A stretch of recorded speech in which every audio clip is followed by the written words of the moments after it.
Okay, we ready? We're ready. It's recording and you are on. Mr. Chairman, you have the meeting.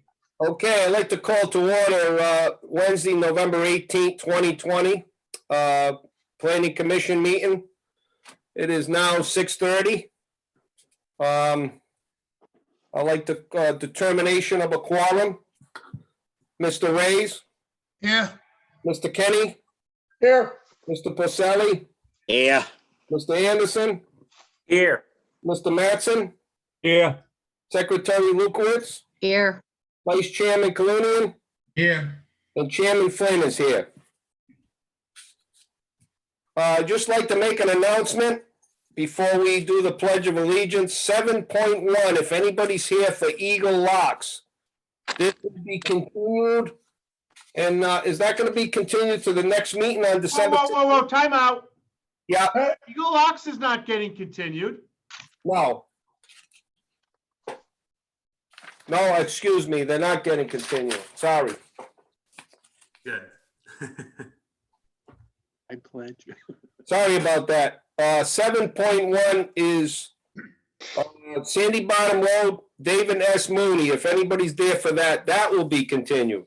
Excuse me, Correct, and that's going to get continued until December 16th. December 16th meeting. Thank you. Chairman, does that mean I can leave? If anybody would like to stand for the Pledge of Allegiance, please.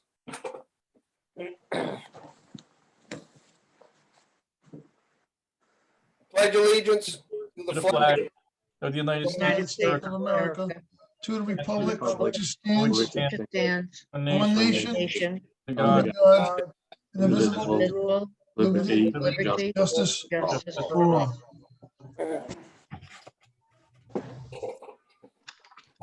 Okay, also, before we start, I'd like to move 9.1. We're gonna put that, that's actually at the end. It's gonna be coming in after 7.2 and before 8.1. Do I have to put that in the motion, Dave? I do, okay.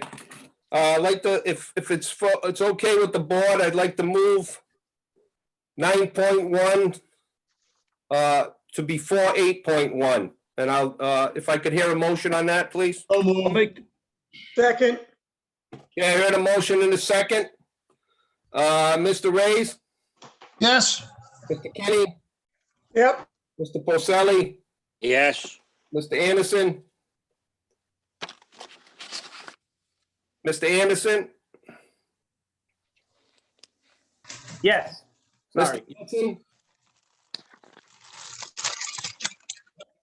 Mr. Mattson, Aye. Miss Lukowitz, yes, Mr. Clunian, Aye.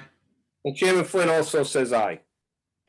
Okay, well, we have number 4, approval of minutes, 4.1, October 28th minutes. Motion to approve, Carl. Minutes. I'll second it. Okay, I have a motion and a second. Any discussion? Hearing none. Mr. Reyes, Aye. Mr. Kinney, Aye. Mr. Porcelli, Aye. Mr. Anderson, Aye. Mr. Mattson, Aye. Ms. Lukowitz, aye, Mr. Clunian, Aye. Chairman Flynn also says aye. Okay, next is 5.1, road standard setting for Ledge Road. Owner, Lightning Ridge Farm and Company, CO Chris Clark, applicant same. Determination of gravel road standards for 2 lots on unimproved road, AP 317, lot 72, 73.5. It's zoned RR3. Anybody here representing the applicant? Mr. Chairman, Thomas Cronin, Hi, Tom. Nolan Bernero, Cronin Ferrara, 1070 Main Street, Coventry, Rhode Island, for the owner and applicant. May I proceed?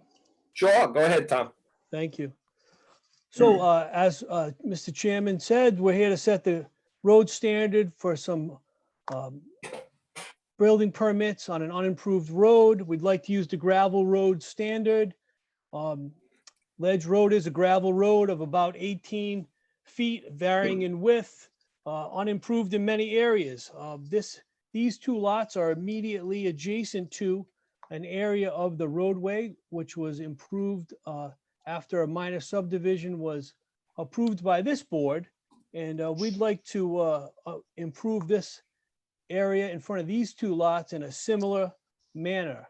The lots are plat 317, lot 72, which has just shy of 17 acres, and plat 317, lot 73.5, which has about 2 acres. There, the gravel road, does pass by in front of these lots. It's about 18 feet wide in those areas. The proposal is to build 2 single-family houses, one on each of these lots of record.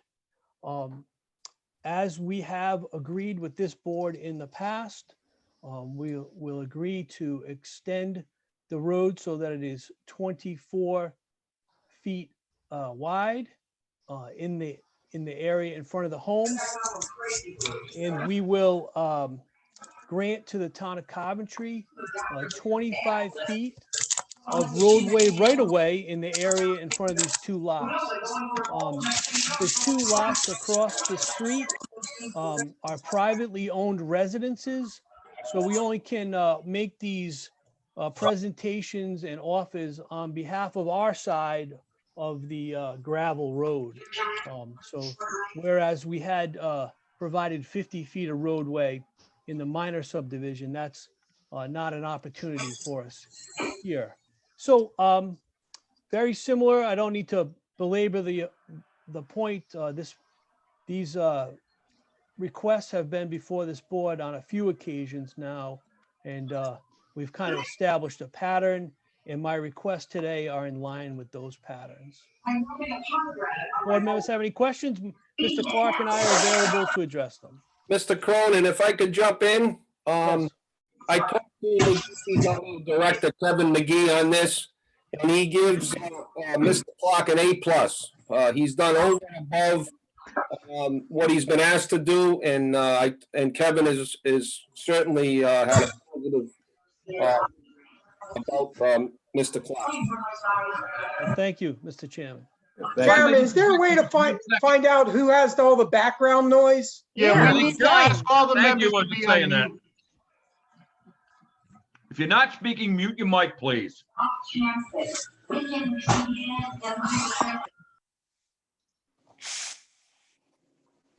Beautiful. Is there anybody else on the board have any questions? Are you all done, Mr. Kenny, or? Yes. Okay. Anybody else on the board have any questions for Mr. Cronin? All right, hearing none, I'll entertain a motion. I'll take it. I'd like to make a motion to approve the Ledger Road gravel standard for Lightning Ridge Farm, AP 317, lot 72 and 73.5. Proposed use of single-family residential.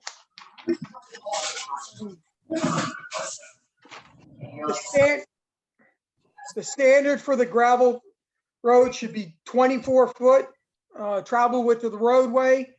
The base course shall be 12 inches of bank run gravel, no stones larger than 6 inches, compacted in 6-inch lifts to a density of 95%. The bank run gravel shall meet Rhode Island DOT standard M.01.091. The surface course shall be 6 inches of processed gravel, compacted in a 6-inch lift to a density of 95%. Processed gravel shall meet Rhode Island DOT standard M.01.0911. All work must meet the approval of the town engineer. The applicant must provide analysis of all gravel used by a certified laboratory to the approval of the town engineer. The applicant must also provide compaction reports by a certified laboratory to the approval of the town engineer. I would also like to add the planning director's report to my motion.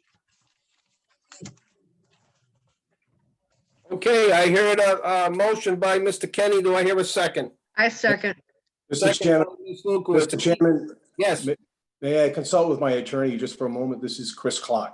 Absolutely, Chris. Yeah, Tom? Yeah. Tom, can you hear me? Yes, Yeah, and again, I don't have any problem saying this for everybody's attention. I just want to make sure this is not a concern.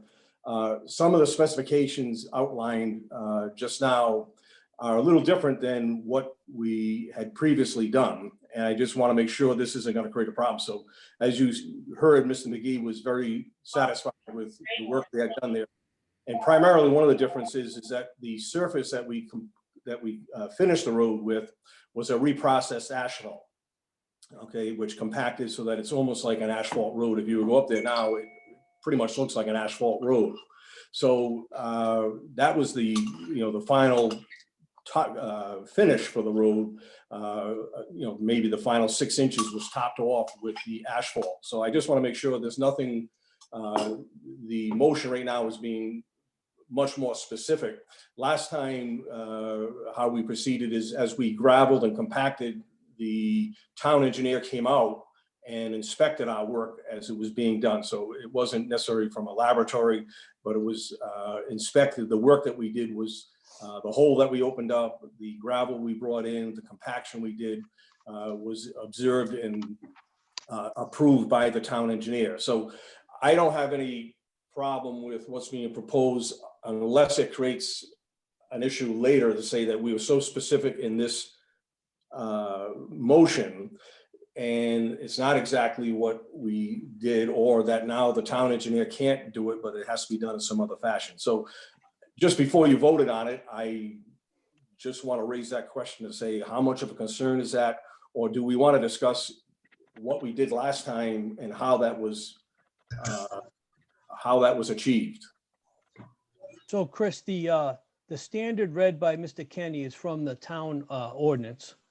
So what I guess you're asking is, does Kevin McGee, as the director of the Department of Public Works or the town engineer, have discretion as they have used as you have built or expanded the road currently?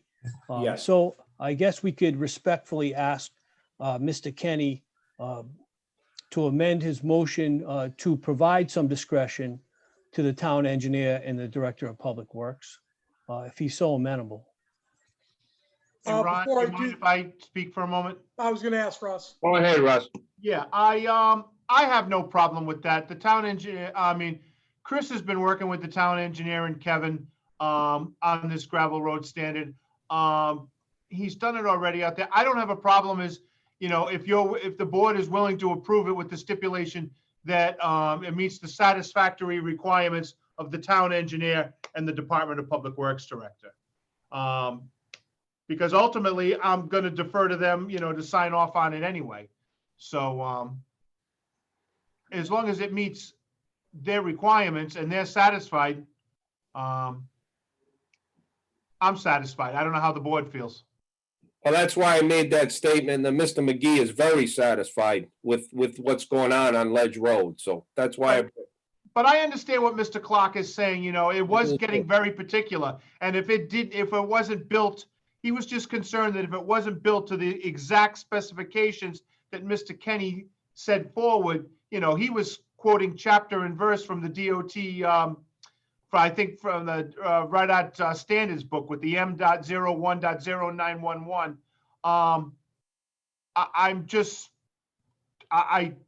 I don't think it needed to be that specific. I think as long as it, meets the town engineer and the public works director's standards, I think that would be okay. It is a gravel road. It's not like it's an asphalt bituminous roadway.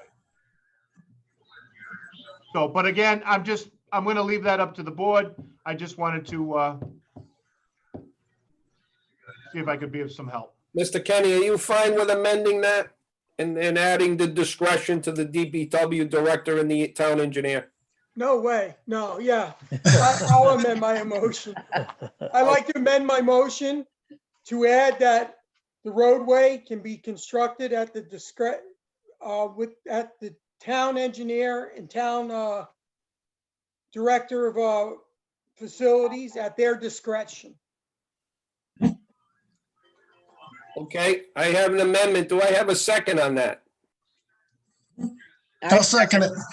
I'll take a second by Mr. Ray's. Any discussion?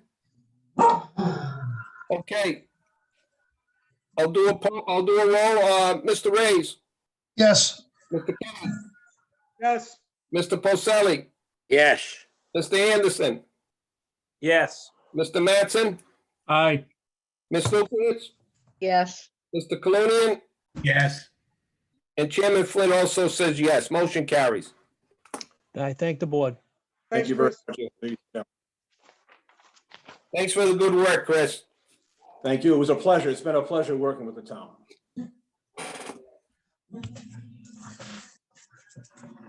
Okay, next on the agenda is number 6. This is a recommendation to the town council.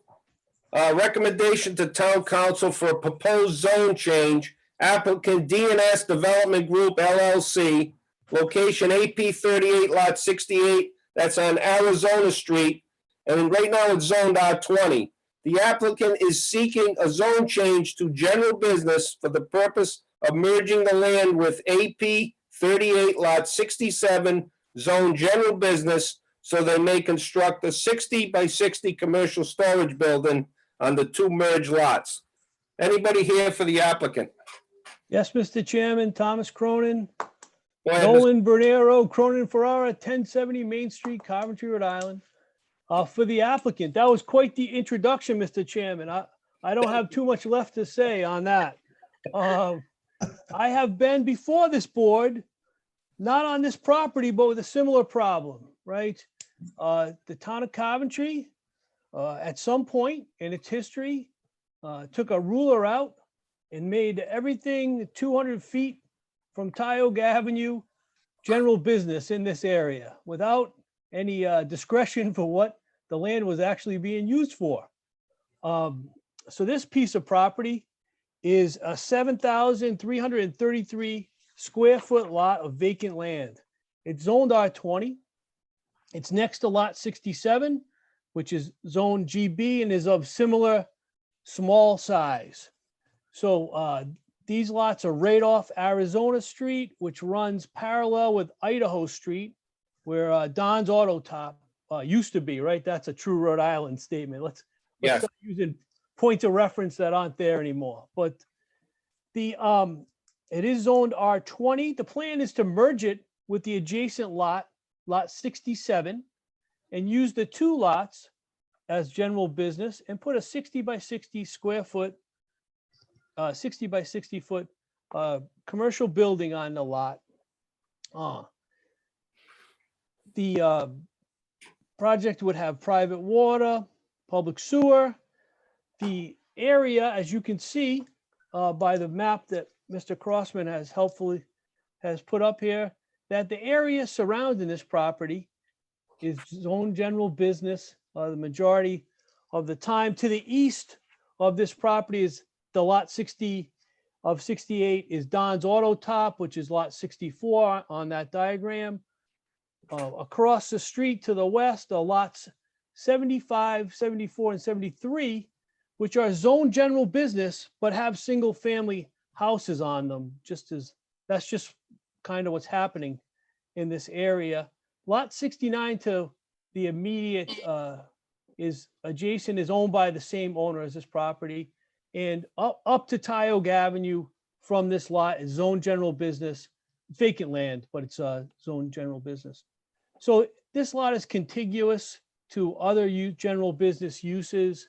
The use itself that's being requested is not particularly intensive in terms of traffic or noise or anything like that. I'm seeking a recommendation to the town council, who will make the ultimate decision as to the zoning. And then I will have to return back to the planning board here for development plan review so that we can fit this in appropriately. So the request is for this board to make a recommendation to the town council to change the zone of lot 68 to general business. Any questions? I'll be happy to answer them. Mr. Gorman, my client, was on, but he seems to have lost the connection. I apologize for that. Mr. Clooney, and I see a hand up. Go ahead. Tom, he owns lot 67 and 68 That's correct. currently. Currently, And when the town rezoned the area and took everything 200 feet from Tyoke Ave, did they split the lots that, were they in contiguous? Were they owned by the same person then? there were even more lots, and you can see on the diagram Mr. Crossman has put up that they were even smaller at that time, and they were lots 151, 150, 147, 146, and they were in common ownership at that time. Okay, so But the they town, were the town disparate. basically split the lots Yes. regardless of who owned them Yeah. at that time. Okay, thank you. Anybody else on the board have any questions for Mr. Cronin?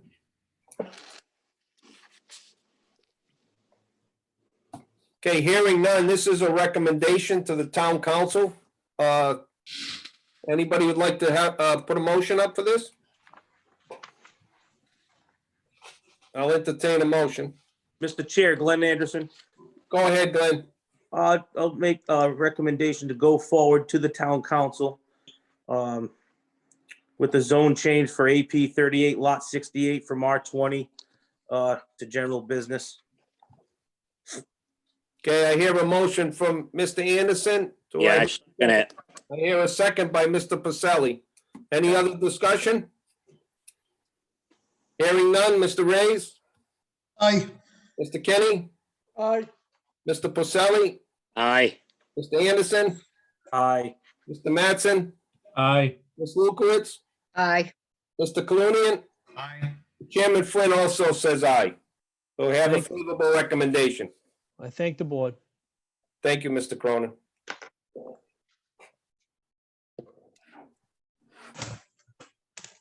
Okay, next on is recommendation to zoning board. 7.1 has been continued. We're going to go to 7.2. It's a recommendation to the zoning board of review for revised plans, special use permit. Applicant Heath Leonard C. and Ann M. Location AP 15 Lot 34, 410 Arnold Road. It's zoned R20. The applicant is seeking a planning board recommendation to zoning for a special use permit to operate a locksmith business as well as dimensional variance for the zoning board to relocate the shed and workshop 18 feet from the northerly property line where 25 feet is required. Anybody here representing the applicant? Yes, Christian Tracy from Inman and Torgy on behalf of Mr. Heath. Hi. So just by way of a little bit of background, we've been in front of the planning board once before on this matter where the shed was originally put up without permission from the town. We received a negative recommendation originally. We went to the zoning board and they thought it might be beneficial to come back down to the planning board, sort of go back to the drawing board and see how we could accommodate, how we could please the town with Mr. Heath's plan of running a locksmithing shop on the property. One thing that was discussed was moving the shed from the location it was originally erected to the other side of the house, which would provide a larger setback. Currently, the shed is structured approximately 7 feet from the property line. By moving it to the other side of the house, it will be approximately 18 feet from the property line. Additionally, having worked with Russell, we talked about fencing in the structure as well. Mr. Heath has drawn up a diagram that will that shows that an existing stockade fence will be extended to the front of the house and along the side of the structure, and then the front of the structure will be a 4-foot picket fence. So it's a locksmithing shop. It's not expecting a lot of foot traffic. It is merely sort of functioning as a workshop more than anything. And this time around, if the proposed relocation of the shed is approved, Mr. Heath will be getting a building permit to move the property and erect it on the side of the house. I know that was an issue last time we were before the planning board as well. So really trying to go through the process the correct way this time. The zoning on Arnold Road, there is some spot zoning around there. Specifically, there's a doctor's office up the street a little bit, and then there is a big, large wood pile across the street. So we don't think that the characteristic of the neighborhood would be altered by allowing the locksmithing shop. So we're looking for a recommendation to go forward with the special use permit and the dimensional variance for the zoning board. Okay, Mr. Tracy, I actually recall that one of the board members did ask the applicant if he would consider moving the shed. So we're kind of on the same page with that. But does anybody else on the board recall or have any comments? Yes, I have one. Is this the same shed that I'm the one that gave a unfavorable referral to due to the fact that it was built illegally? He didn't have permits at the time, and I asked him to take care of all the problems with the permit and everything, and then come back to the board. Did they take care of all the problems without building the shed without a permit? Took care of the fines or whatever he had to do, because it wasn't in the report. Well, my understanding is that in order, before the shed would be even moved, we were looking to get approval for the proposed location. And then once the approval would happen, we'd have the permit being pulled from the town and dealing with it on that end. So that's my understanding of the situation. Oh, when I talked about it at that time, I couldn't put my name on it because it was built illegally, because he didn't get permits at that time. So I figured take care of that problem first, come back, and then I would give him a favorable. In the event that the structure is put into place in accordance with the town, is approved to be put into place in accordance with the requirements set forth by the town, Mr. Heath will be having the permit in place, and everything will be above board this time. So. Go ahead, Mr. Colonian. Are you done, Mr. Reyes? Yes.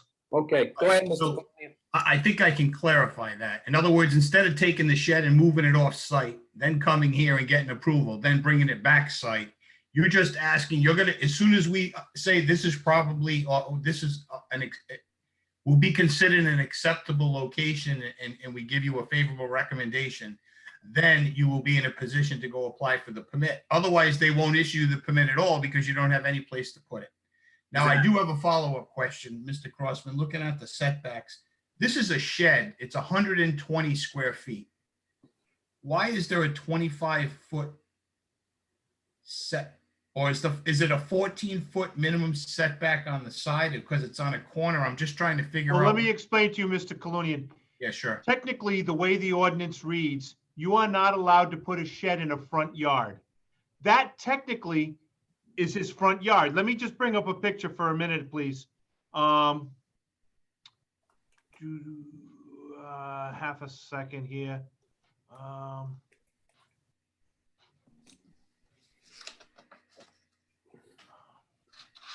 So if you look at his house right here, he's looking to put the shed roughly over where my cursor is right here. Correct. Okay, that is considered front yard because he's got frontage on Larch Street. You're not allowed to put the shed in the front yard. So because of that, he's not allowed to use the 10-foot side yards, the 10-foot setback that would normally go with an accessory structure of 120 square feet or less. So he is going to, in addition to a special use permit, he is also going to need a dimensional variance from the zoning board to be allowed to put it in what I quote unquote is called the front yard because of the nature of the lot. Okay, I found the sketch a little difficult. I understand where the fences are going. How far from the side street will the shed be? And how far from Arnold Road will the shed be? The shed will be 18 feet from Larch Street, and then from Arnold Street, it will be beside the house, so it'll at least be as setback, as far back as the setback as the house would be. I'm satisfied. I understand what you mean. And then it's important to note at this particular location, it looks like there's an extra 10 feet of lawn beyond the property line. So technically from the edge of pavement, this structure is going to be 28 feet from the side street. And that's why when the I just have one follow-up question. If you have a picket fence along Arnold Road and a stockade fence extending from the back of the house, and someone, and I know the applicant stated at the time that he had occasion to, take work home, or very few customers would come because they wanted something. Where is the parking going to take place? Well, speaking with, and this is another thing that was brought up by the zoning board at the meeting, they felt more comfortable, instead of having people back out of his driveway, that in the event that if people needed to pull into the side yard there, then they felt that that was better for the potential foot traffic there, if any. So what I was trying to get at is, does he plan on constructing any driveways or paving any of it? Or are they just going to park on the side of Larch Drive? Again, as long as they're 10 feet from the corner, if you follow me, because someone coming from Arnold Road, 35 miles an hour, making the swing to Larch Drive, and then they got cars parked right there. So I would prefer to see some type of a designated parking area or a place to pull over back where he's got those RVs parked in his backyard, than right after the end of the sidewalk. And that's just a comment. It's not a stipulation at this point.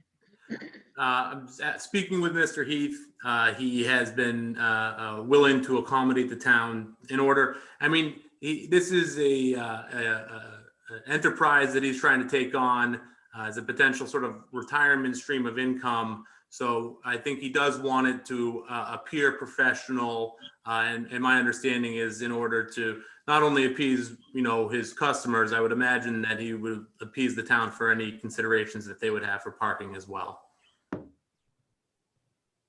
I'm all set, Mr. Chairman. Hey, anybody else? Anybody else have any comments on this project?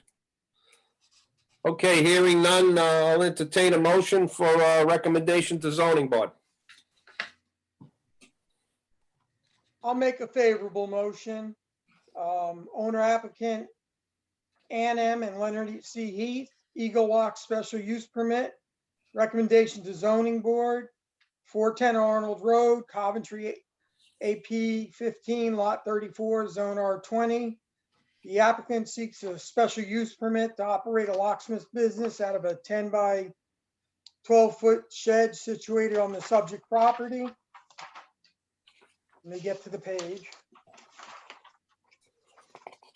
The property has permanent access to Arnold Road. The property also has frontage on Larch Drive. The zoning board of review. The existing driveway on Arnold Road does provide safe ingress and egress for vehicles. There's also existing space on Larch Street for off-site parking. The property has off-street parking for a minimum of 4 vehicles. Property has adequate space for storage, trash receptacles, and room for trash pickup. Utilities are pre-existing. The applicant has not proposed screening or buffering. The planning commission determined that the business use provides buffer from the abutting property to minimize any potential visual nuisance with the construction extension of the stockade fence and the picket fence. The applicant has stated that there shall be no signs on the shed. The adjacent properties are single-family resident uses. Proposal is generally consistent with the comprehensive plan. The applicant has agreed to move the shed to a new location on the opposite side of the house. The new location is further away from setback lines and should alleviate concern about public health, safety, welfare, or morals should the special use permit be granted. I would also like to incorporate the planning director's report in my motion. Okay, I have a motion by Mr. Kenny. Do I have a second? I second. I have a second by Ms. Lukowitz. Any other discussion? Mr. Chair, Glenn Anderson, does Mr. Kenny gonna add the dimensional variance also to the recommendation for zoning? Or is he just going for the special use permit? Yeah, talk- if I may, Mr. Chair, the ahead. the planning commission does not make a recommendation on dimensional variances, just on the special use permits. Okay, thank you. You're welcome. Okay, the motion stands as stated in the second. Any other discussion? Hearing none. Mr. Reyes, Nay, Mr. Kenny,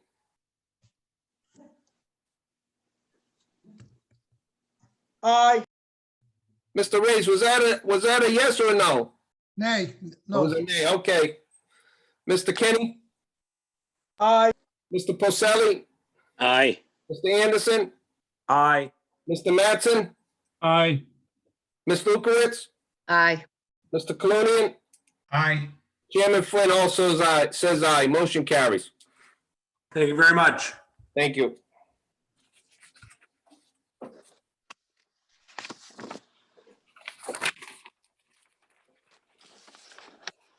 Okay, next on the agenda, as I stated at the beginning of the meeting, we're gonna go to new business for discussion. It's a pre-application plan for Hammett Reserve. Owners Anthony M. Pimentel III, 650 East Greenwich Avenue, West Warwick, Rhode Island. Applicant same. Proposed two-lot minor subdivision consisting of one existing residence and creating another for conservation. It's AP 323 Lot 60, zoned RR3. It's 0 Hammett Road. Anybody here representing the applicant? Yes, Mr. Chairman, my name is Richard Bizdera. I'm a professional land surveyor registered in the state of Rhode Island. I'm also the president of Ocean State Planners, Inc., and we prepared the plans for the applicant. So tonight, what we have is a two-lot subdivision. Basically, it's one new single-family house lot. The property is roughly 45 acres of land. We're taking a 3-acre parcel in the northeast corner of the property on Hammett Road, giving it 225 feet of frontage. And then the balance of the land will be left for, not for development, but for conservation. So it'll be, the balance will be almost 43 acres left for no development to happen on that property. Our proposal again is for one single family house lot at the northeast corner of the property. And we've had Doug, we worked on this project 12 years ago, never went anywhere, but we have dug test holes on that property. We had 8-foot water tables. There is some wetlands behind us. We've had that verified by DEM. So again, it's a simple cutting out one lot out of 45 acres, a 3-acre lot with the proper frontage and the proper zoning. So if you have any questions, I'd be happy to answer them for you. Anybody on the board have any questions?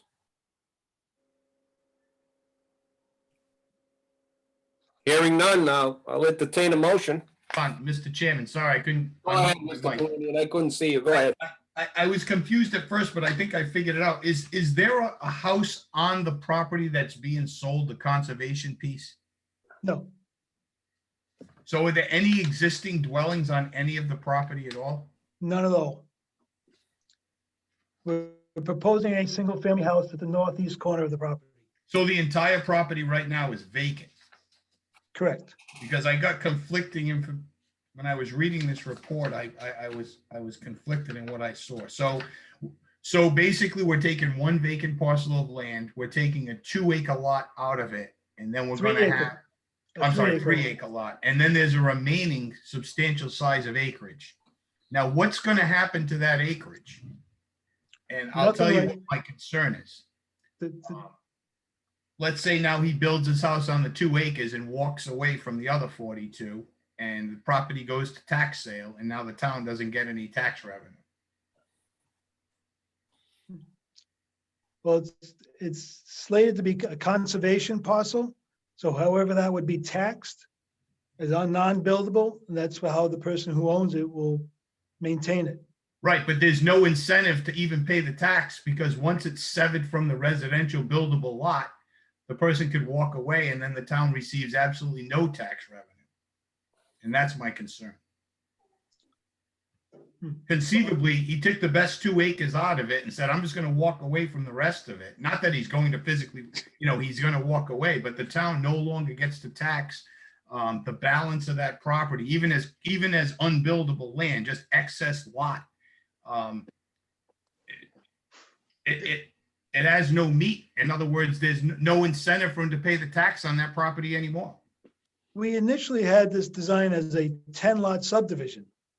But there's some wetlands involved. We'd have to do a crossing because it narrows up in the middle. Correct. But they decided not to go forward with that, and they just want to cut out this one lot. And I believe Mr. Pimento has the balance, the 43 acres sold to someone who wants to keep it as a preserve, conservation land, not to build on it. I'm just relaying. I have no issue with them cutting out the 2 acres and building it, but I'm just relaying that information. Unless that ends up being merged with another property or acquired specifically for conservation where we know we're going to get tax revenue from it, it's conceivable the town could never see another dime of taxes on the remainder lot. That's my issue. Unless, I mean, for example, if he was going to sell it to an abutter and then there was a stipulation that it be merged with the abutter's lot, that would be one thing. But to just have a vacant acreage parcel like that for the most part is cost prohibitive to build on, there's no incentive for anyone to keep paying the taxes on it. It just ends up under the town's ownership with a tax title and the town gets no revenue from them at all. I understand what you're saying. That's just a statement. There is another piece of land available for development right in the front. We've done test holes on it, favorable water tables, and it does meet the requirements. But again, my client indicated to me he has his piece sold. He doesn't want to, there's a piece, where the other 2 test holes are right at the bend in the road. So there's enough upland there to satisfy the zoning requirements. And if someone wanted, they could even put a house in the back and put a driveway to it, but their desire is not to build on that lot. If that goes to tax sale, I'll buy it and I'll build on it. Well, once it's slated not for development, for conservation, no one's going to be building on it. I'd almost rather have him cut the 2 acre lot and not label it for not for development or for conservation and let him deal with the way to preserve it.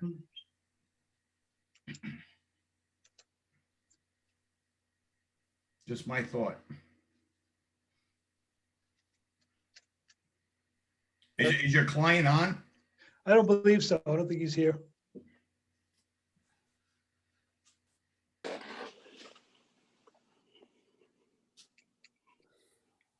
Yeah, Mr. Chair, this is a pre-application here tonight. This is your first introduction to the meeting. Normally, we'd just be scheduling a site walk at this time, but unfortunately, we're not able to do site walks this time. So basically, I think, there's going to be no vote here this evening. I just think what he's looking for, the best he could expect to get from this evening is to whether or not the board thinks he can proceed to the next stage of development in this minor subdivision, which would be the preliminary plan stage.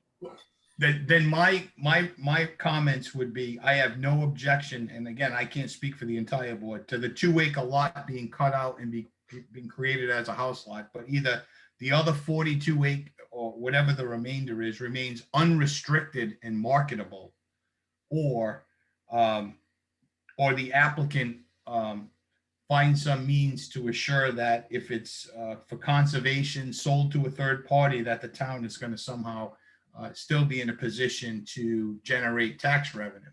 Because once it's slated for conservation, not for development, if the taxes aren't paid, that runs with the land. The town's going to end up owning it all, and they're never going to get any tax revenue. And I'm pretty sure the reason it hasn't been built onto the 10 lots didn't go forward was because it was cost prohibitive to develop it when you take into account the permitting. Now, again, if we don't put the restriction on the remainder, then at least as a marketable piece of property, that the town will be able to then sell if it ends up, if someone doesn't pay the taxes. That's my concern. And again, we can discuss it at the next meeting. I'd suggest the applicant come forward and let us know what his plans are. I'll inform my client. Anybody else, as Mr. Crossman stated, this is just a pre-application. So I think you're just looking for that warm fuzzy feeling, and I think Rick stated, I mean, with a dwelling on it, the town's gonna get more tax revenue than not anything on it at all right now. So as far as the revenue states, when it gets developed in that 2-3 acre parcel, the town is gonna reap some rewards from that. Anybody else? Okay, hearing none. I think everybody's stated what their concerns are. Great. Thank you, Mr. Chairman. Thank Okay, you, members of the board. thank you.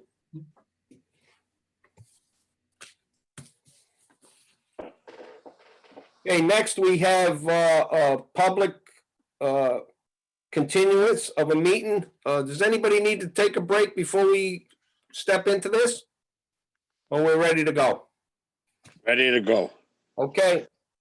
All right, 8.1, public informational meeting continued from October 28th and September 23rd. Master plan residence at Boyd Brook, comprehensive permit application, Greenlight Farm LLC, applicant the same. It's now proposed a 64 two-bedroom unit residential development, 25% being low to moderate income units. AP 330 lots 30, 81, zone RR3 rural residential, and that's on Town Farm Road. Anybody here for the applicant? You're on mute, Mr. Pagliarini. You're on mute. I'm here. Okay. For the record, Attorney John Pagliarini for the applicant, Greenlight, and Thomas E. Miozzi.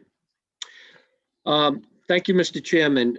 At our last meeting, the direction of the Planning Commission was to revise the plan, reducing the number of units and other requests that were made. If I could ask Mr. Crossman to put the layout up on the screen, if that's readily available, I'll walk the board through what some of the significant changes were. Okay. So you're looking for the new proposed layout? That's correct, sir. Okay.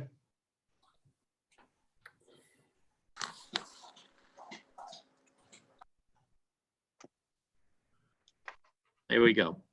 All right. Again, the property is zoned RR3. This is a comprehensive permit application. The total acreage is 70 acres. At your last meeting, we had expert testimony from our engineer, Tim Behan, who is available this evening. We had expert testimony from Robert Ferrari, who is our hydrologist, who is available this evening. We had expert testimony from Scott Rabideau, who is available this evening. And we had our traffic engineer, Herman, who is not available this evening, but has submitted an update on the new traffic figures, which should be in your possession. To tell you what we did, the first thing is there were 96 units proposed. At the board's behest, it was reduced to 64, or 1/3 less. With the 1/3 less number of units, the septic area was reduced by 1/3. The road width, the total length of road was reduced by nearly a half a mile, which then reduces some of the stormwater retention ponds. The consumption of the public wells was reduced by approximately 31%. And the projected traffic on Town Farm Road was reduced by 1/3 also. Subtle changes and big changes to the plan. Let's start at Town Farm Road. We heard from Attorney Delaney and his client, Mr. McGrath, who own that small piece right at the entrance, which about, I believe it's about an acre or less. What I asked them to do, Mr. Behan moved the road further down, if you will, to the east, so that it took some of the traffic further away from Mr. McGrath's property. There were 2 units that were relatively close. We relocated those 2 units to make it the first unit considerably further away to the McGrath property. But probably the most substantial change is the right behind his house on the previous plan was the proposed mailbox pickup point. We moved that next to the drainage pond on the incoming side. So there'll be no queuing of cars near the McGrath property.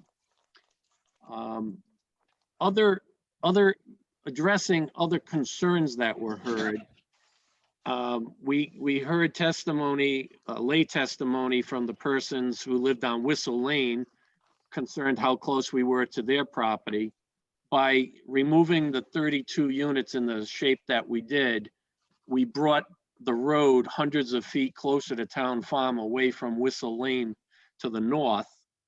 And similarly, we heard from Mr. Bassard on Mile Road, which was the large parcel up in the back northwest corner, right there. His concern was he had a forestry plan and that he wanted free travel of wildlife from his property to Boyd Brook. We were able to accommodate that. In addition, there'll be no development or deforestation anywhere near his property that's under the forest plan. The McGrath, the number of units was moved, the road shortened, the stormwater, the distance between the units was raised by Ms. Luckowitz at the last meeting. They were proposed to be 12 feet between units. They've now been proposed at 18 feet per unit. So the units were spaced out an additional 6 foot per unit. If you look at the configuration, we put in a couple of small cul-de-sacs so that it just didn't look like you were riding around a big circle. We think that enhances the design such that it affords some units a little bit more privacy. And we divided it into 2 phases of construction. Phase 1 are the units right at the entry, going up to that second cul-de-sac. You see the phase line there. There's 22 units in phase 1 and 42 units in phase 2. The units will happen relatively quickly because of the commonality of septic and wells. So we call it phases, but they're going to happen right on top of each other. As you can see from this plan, we don't broach any of the wetlands protections that are afforded to Boyd Brook. We stay away from all the required setbacks. In some places it's 50 foot, and some it's 100, and most it's 200 foot. Some of the, right now, as you're aware, there's a private airstrip that is on the property. Most of the road system follows along that area. And when you come in, if the board recollects, when we did the site visit, we parked right in front of the area right on the left there, that bump out to the west, that was a dugout gravel area. I raised those 2 issues, the gravel area and the airstrip, because this project, once it has proper drainage in place, will actually better Boyd Brook from an environmental perspective, because best management practices were testified to by Mr. Behan at the last meeting. And what'll happen is this is essentially a reclamation project of the dugout gravel areas and the disturbed areas where the airstrip are. So when you do the reclamation, not only will you make the soils, better, but you'll actually affect the flow of runoff and any silting that may be occurring inadvertently. So the design will improve Boyd Brook from that perspective. The public well is going to be subject to the Department of Health and DEM. We had testimony last week from Mr. Ferrari that the water, and this is difficult for conceptually to convey to persons, but underground there's a divide. The water that the folks on Mile Road are using in their wells is not the same water that this site uses, because there's an underground divide, if I understood the testimony correctly. This is part of a gravelled aquifer, and we feel as though we are not going to impact any of the wells in the area. And we have a long way to go. We have to sink wells, do testing for the Department of Health from quantity, quality, and also DEM to make sure that the amount of water that we're pulling out does not negatively affect the wetlands. Now, I am aware, and Attorney Delaney provided as a courtesy, I believe it's the TDML for Boyd Brook, saying that there were issues with the quality of water in Boyd Brook. The report is dated from 2011. There is no further report that anybody has. And the answer to the TDML that concerned the entire basin of Boyd Brook, not just this property. The answer to that is that state regulations require us to get permits for storm water, which will consider the brook. The well will consider the wetlands. The RIPDES permit is through the state. There's a host of state permits. There's a natural heritage review process that we'll have to go through, the ISDS process. DEM is going to be in charge of 5 or 6 state permits for this property, each with the protection of the environment in place. As far as traffic, the testimony and the best management practices that were addressed at the last meeting were that on both sides of our road, we're going to need to cut back the shrubbery to improve the sight distance on Town Farm Road. The number of vehicles will not change the level of service on Town Farm Road. It's counterintuitive that you're going to put more cars, potentially 125 more cars coming out at certain times of the day is not going to affect the road. And common sense tells us that there might be some queuing and people may have to pause before they pull out onto Town Farm Road. But the expert testimony was that the road is currently underutilized for its design and that it can handle the capacity without negatively affecting the safety of current or future residents using the property, using the road. And additionally, the requirement of improving sight distance will help everybody from a safety perspective. So at our last meeting, we heard from our engineers that we'll do best management practices on everything related to DEM and the design and meet the town standards. We heard from our traffic engineer that the road could handle 96 cars with 96 units with no problem. Now we're 1/3 less, so it's factual that 64 is better than 96. And the same position with the well. The testimony given last month was that there's enough water capacity for the 96 units. Now, I'd like to just, there was a lot of talk last month about RR3, and this is a rural area, and that we're greatly impacting the site. Right now, the approval on this property is a 16 4-bedroom houses. That's 64 bedrooms. The proposal today is 64 two-bedrooms. So the comments that were made that we're raising the density 400% are inaccurate. Are we increasing the density that's required? Yes. Do we feel as though the comprehensive permit allows us to do that? The answer is yes. But I just want to make sure we understand the baseline, that we're not going from 0 to 128 because by right, there's already 64 there with the number of bedrooms that were approved on the previous master plan application. So it's not as dramatic as it sounds from a unit number. It does from a bedroom count. It depends what your metric is. It doesn't.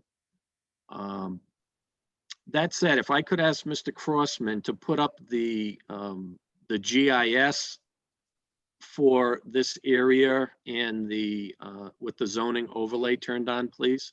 I'll give you a second to do that. Yeah, give me a second, please. Yep.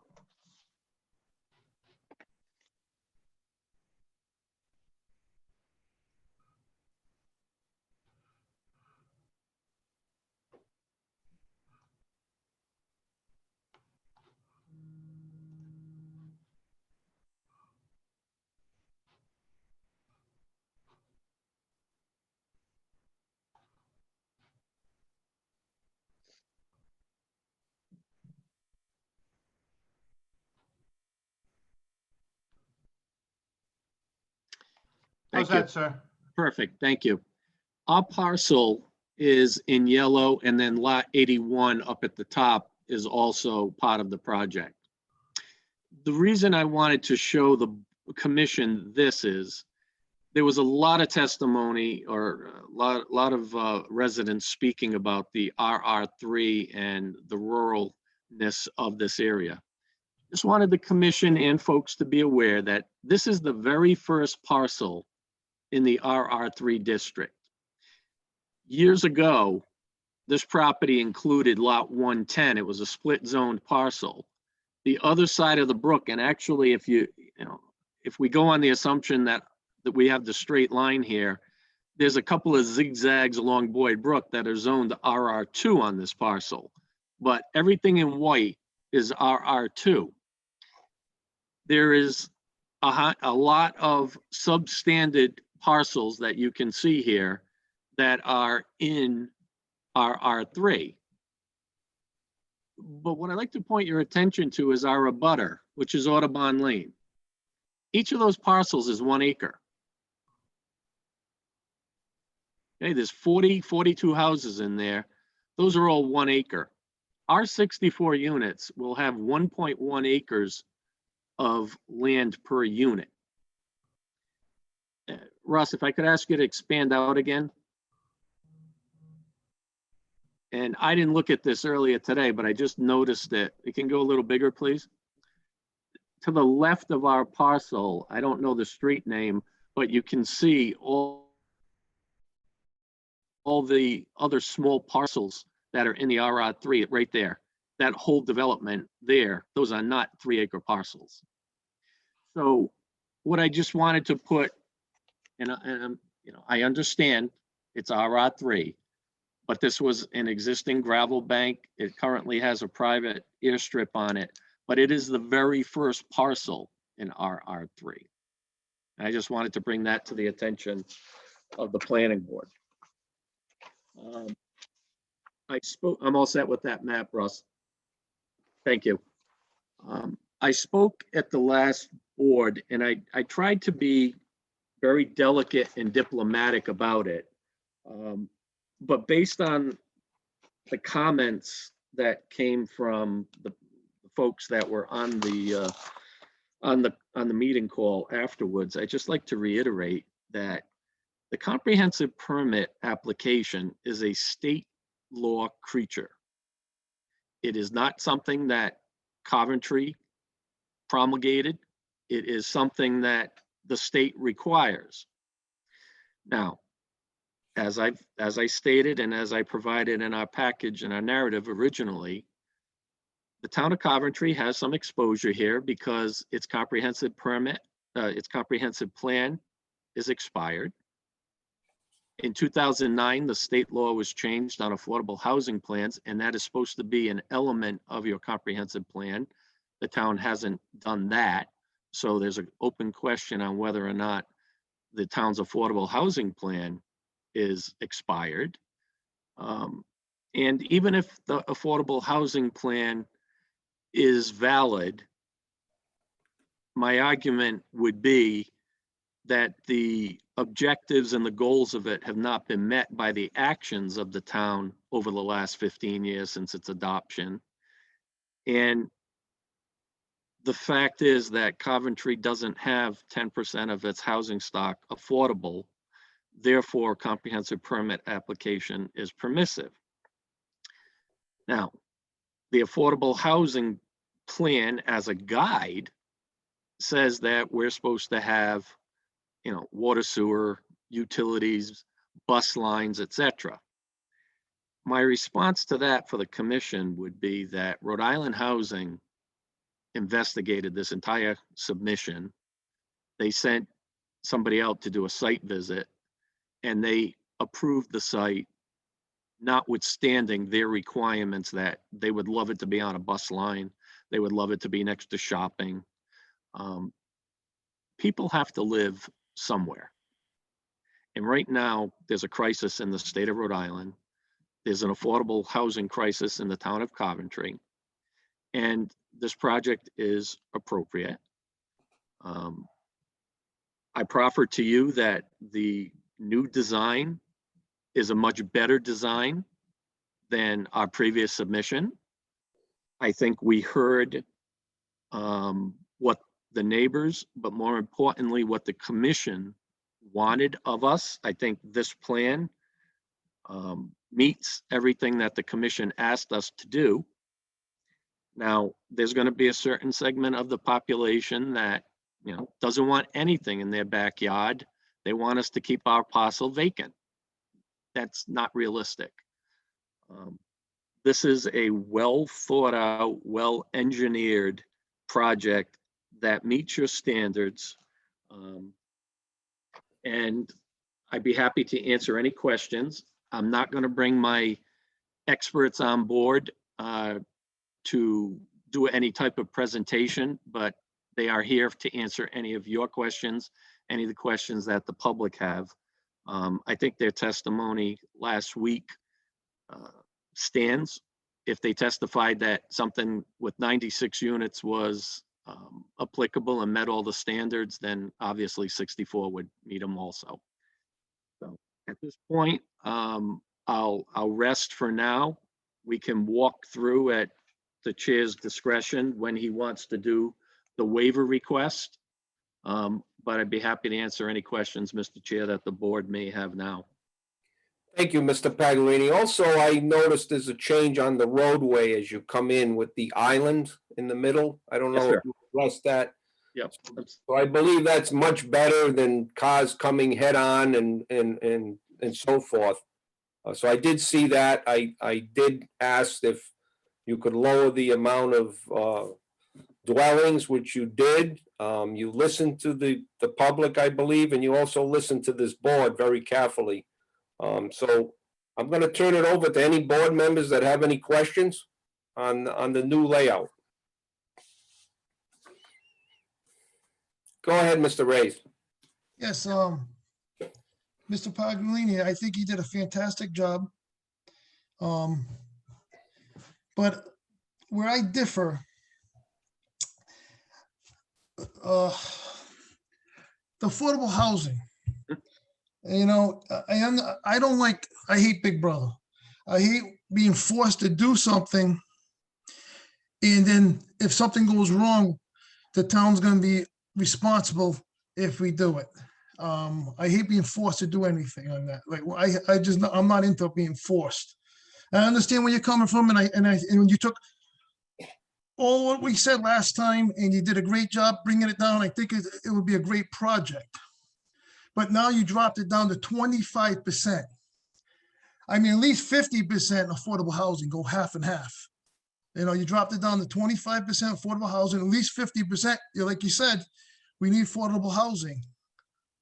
But I think I read something, DEM saying that the R3 zoning is the right zoning in that area because of what they found. I think I read something like that on one of the paperwork I had the last couple of weeks. So I would like to see what DEM says on that.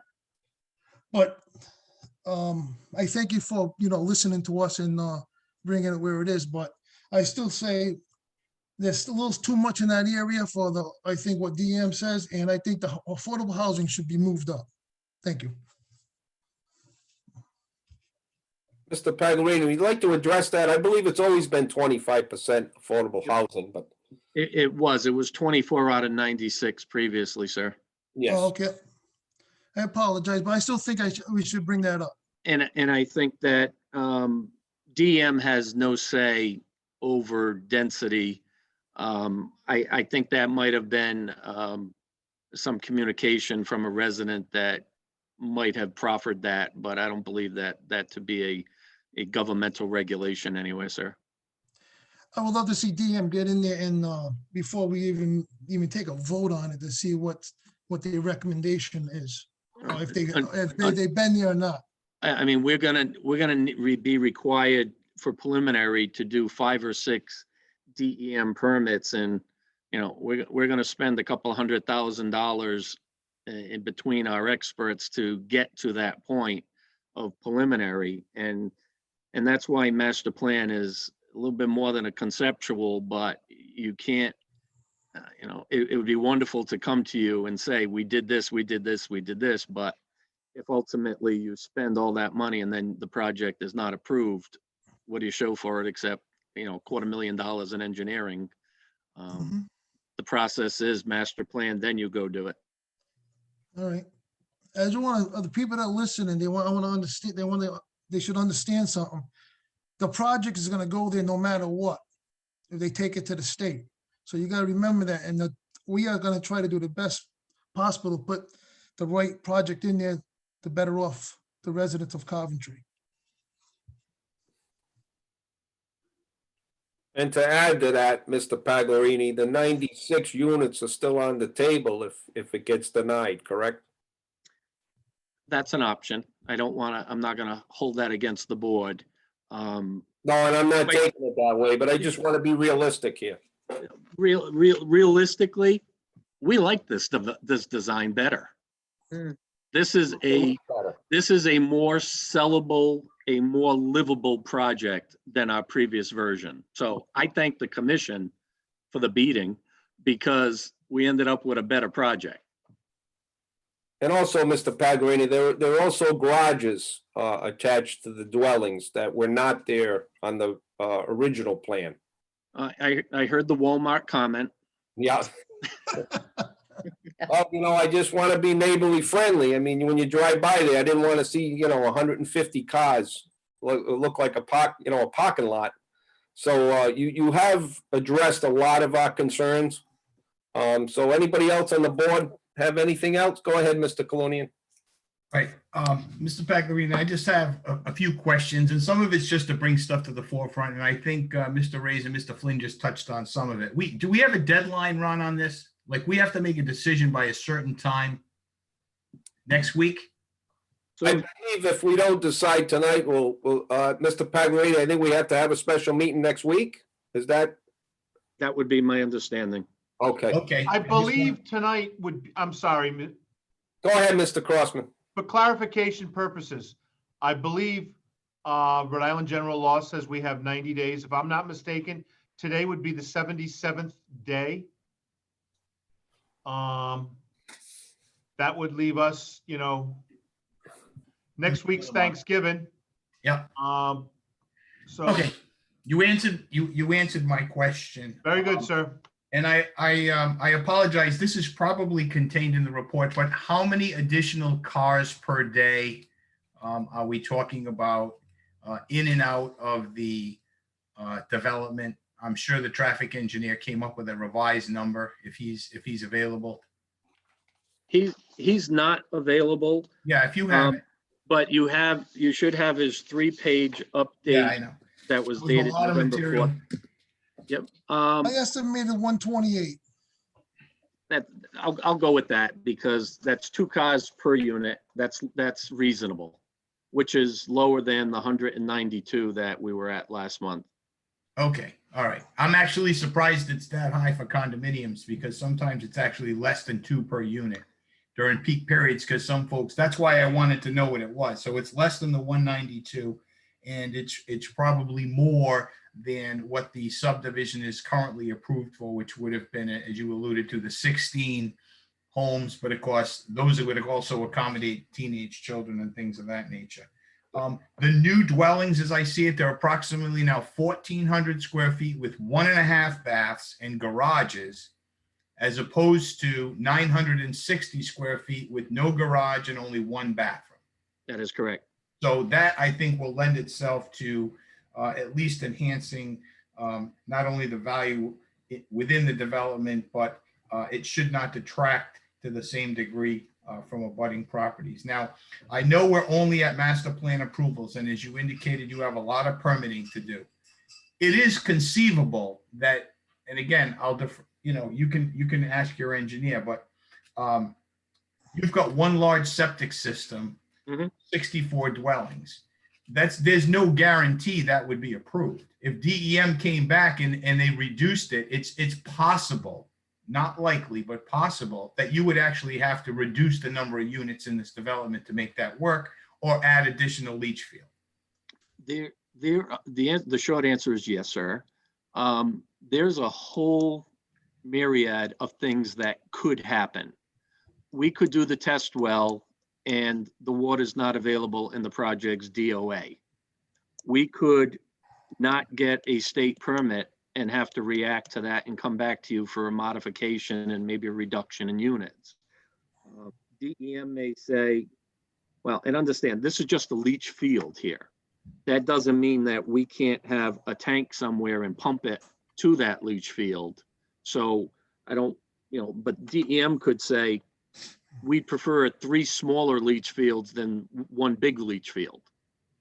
So there's a long way to go. And there's a lot of things that are beyond our control, but we believe that based on test pits and everything that we've done due diligence already, that we're on track with this proposal.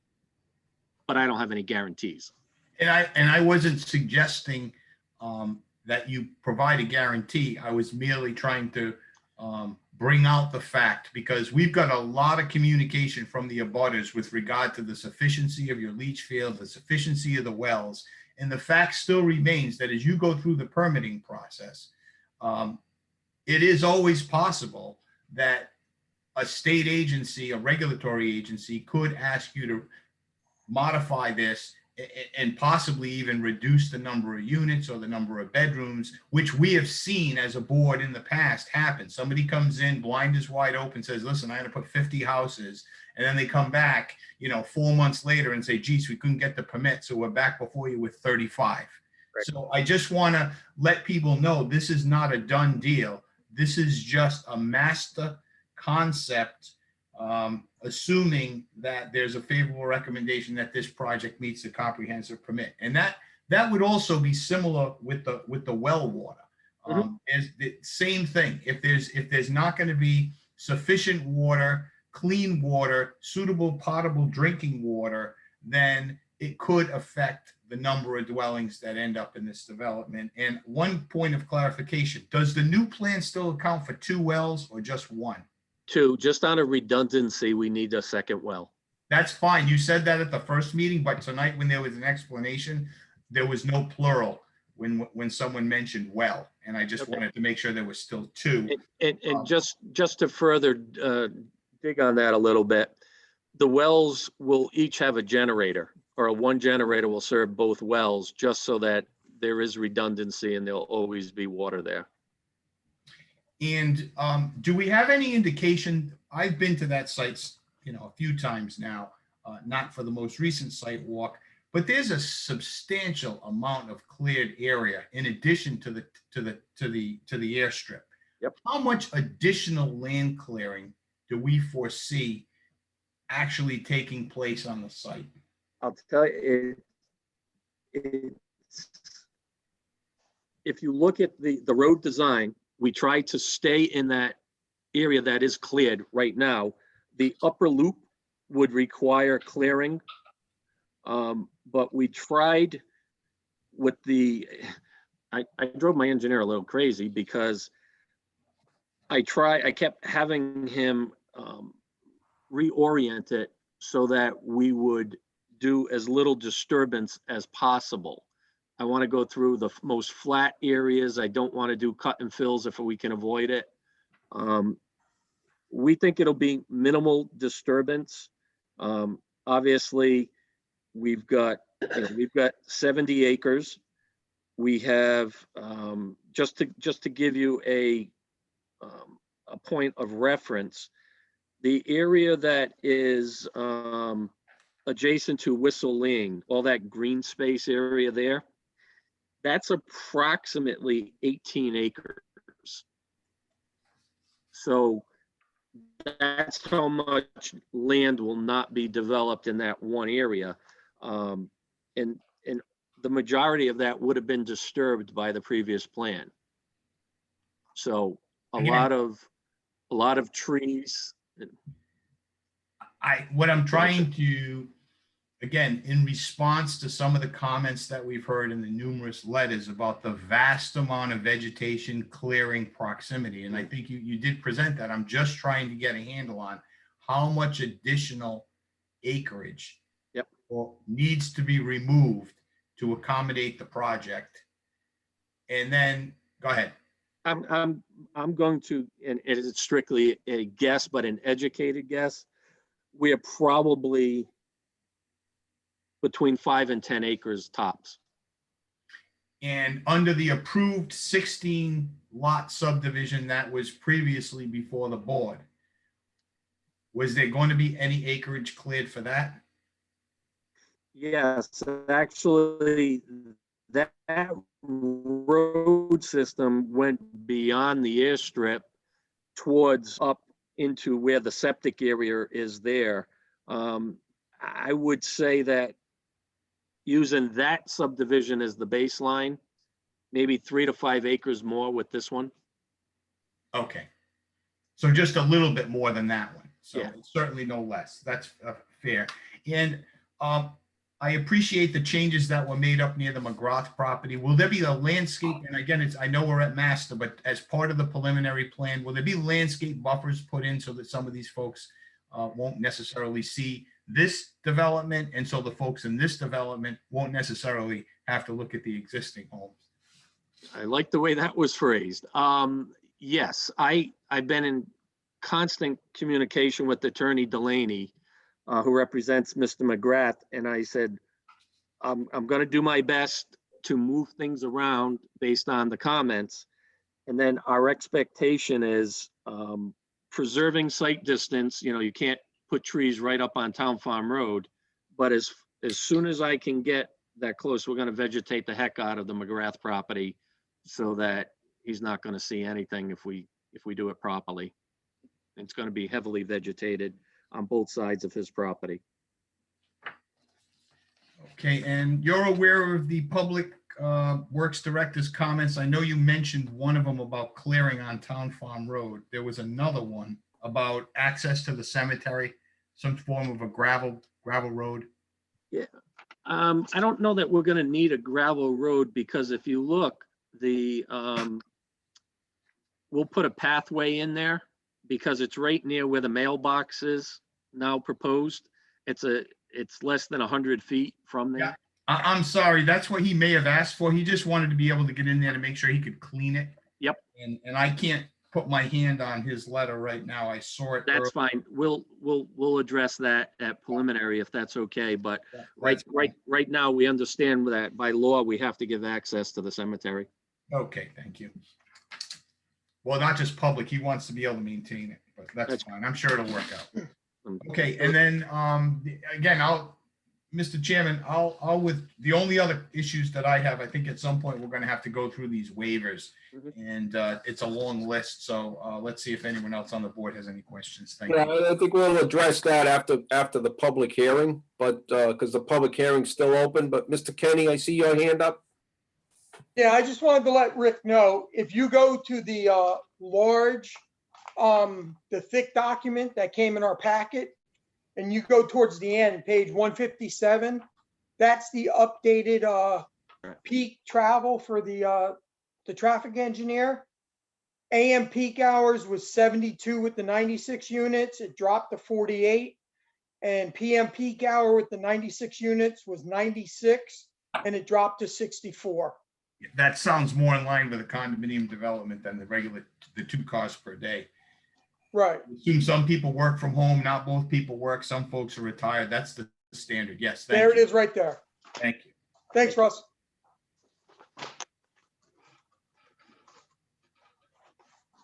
That's all I had, Ron.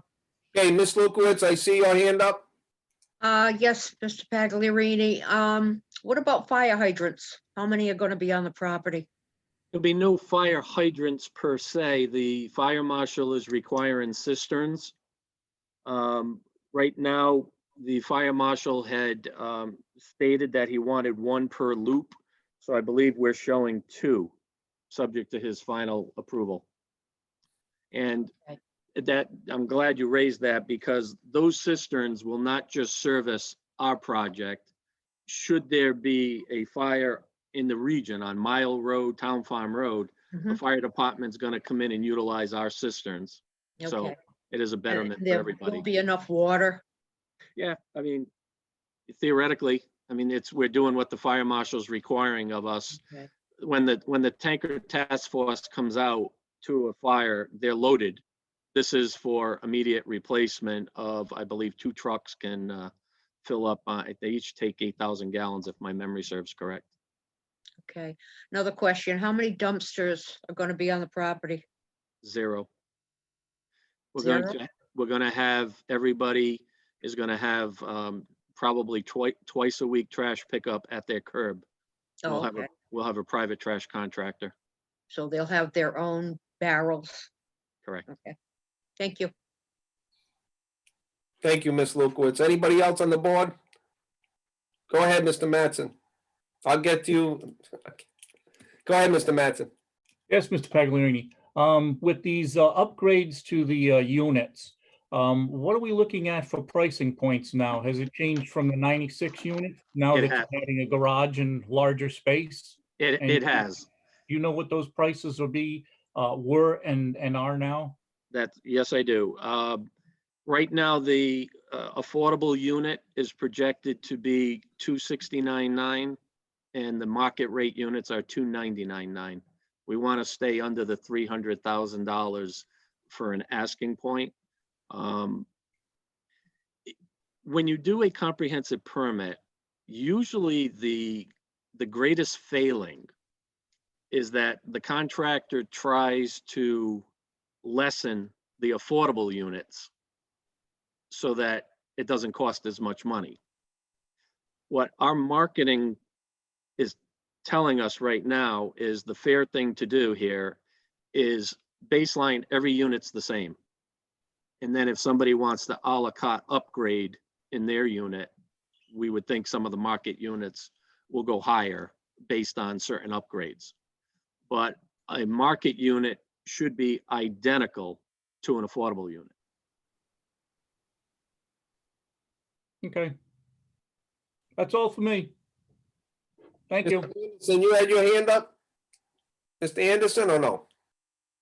Yeah, just a couple of comments that, Mr. Pagliarini, you touched base on it, and great changes on this project. You listened and you acted on it. And I just want to make sure that we just can't dismiss, some of the things that you said in almost, a positive light that could be detrimental. The affordable housing production plan, did kind of draw a line, a squiggly line, that probably runs anything east, build this place east of Coventry and say Hopkins Hill Road. And you touched base on this because of the city water and the city sewers. The infrastructure can support it with public transportation. You talked about that. But we just can't dismiss that, yeah, okay, it's not there. We talked about millennials and retirees possibly living here. So just the convenience of being able to walk to these places, is now gone. So I just don't want that to be just pushed aside as, acceptable, because it was part of the process and it was thought about in the vision back in the day. And then just the water usage, and I'm sure it's going to come out and we're going to test, but we can't forget that people even in that area, regardless of being on the other side of, I think it was Mile Road you mentioned, but I do believe some of the residents did lose water even in that area. So even after the studies, I just have a hard time believing that it's not going to be a water issue. But time will tell. And just based on the traffic, and thanks to beat a dead horse, you talked about it. Number went from 128 down to 96. We can't dismiss the fact that it's more, regardless if the road can handle it, is more. There's one way in, one way out. It could cause backups. It's not, rainbows and butterflies in that area. It could cause backups. And let's just talk about, make sure that we understand that there's going to be other, whether it's Uber, whether it's food deliveries, whether it's FedEx, Amazon. There is going to be more traffic, I think, than projected. And I just wanted to make, those points. And, notwithstanding, it is an RR3. You touched base on that.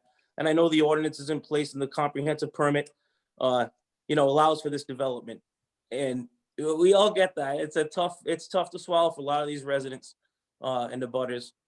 And you got to understand, we keep moving the goalpost, right? We have a comp plan that is outdated, but it said this. And now the goalpost is moved. And at what point do we keep moving these goalposts? That's just my comments. I do appreciate what you've done here, Mr. Maiozzi and your delegation, and the articulate way of explaining how things work and how this is going to get done. Very impressive. You got through to me, which is my rock head, which is very impressive. That's all my comments, Mr. Chair. Thank you. Thank you for those comments. Anybody else? Go ahead, Mr. Colonian. One more thing, and I meant to bring this up before, and again, it's just for clarification, because again, I'm just referring back to some of the comments and I forgot until Mr. Anderson just brought it up. Should there be any issues with the wells, with the well water, with the septic system, those costs to repair, to fix, are going to be borne by the condominium association. These are not single-family dwellings. Is that correct? They would just have to have an expert come out, figure out what the fix is, and then levy a special assessment against all of the units, however the bylaws are set up. Is that correct? Yes, sir. So should that happen, the town should not be the bearer of any of those issues. Even if it required a new water line to come all the way up Town Farm Road is the only alternative. That cost would be borne by the residents that own the units or the owners of the units within the condominium development. That is a correct statement, sir. Thank you. Anybody else on the board before I have the public speak?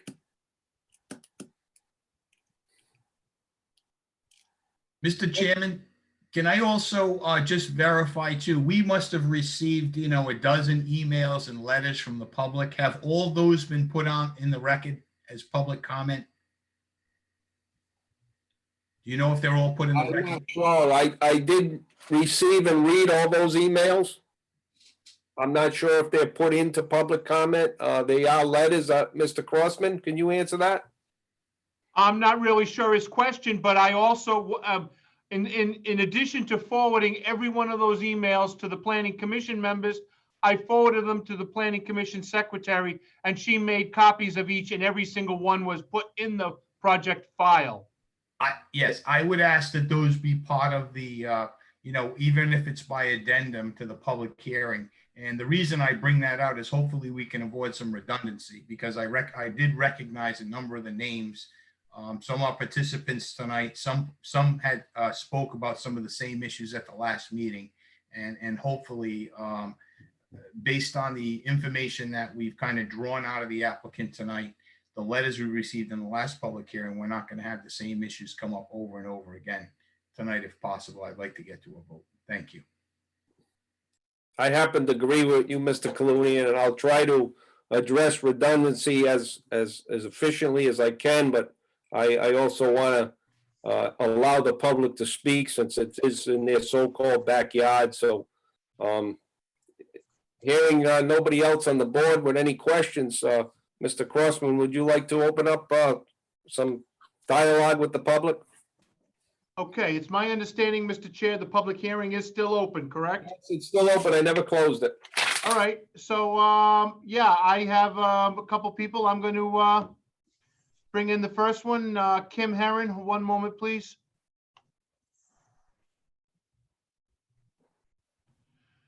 Kim, I brought you in. Can you unmute yourself, please? Yes, I just did. Can you hear me? Yeah, name and address for the record, please. Kim Herron, 635 Hammett Road, Coventry. I don't even know where to begin. I was there for the first meeting that went till 9:30, which I stayed awake for and got postponed. The following meeting I did miss.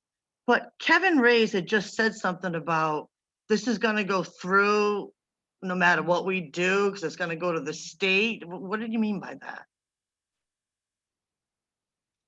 Can we answer that? There's nothing in stone. Mr. D'Agostini, would you like to address that? Because this is a comp permit and people have to understand how this whole thing works.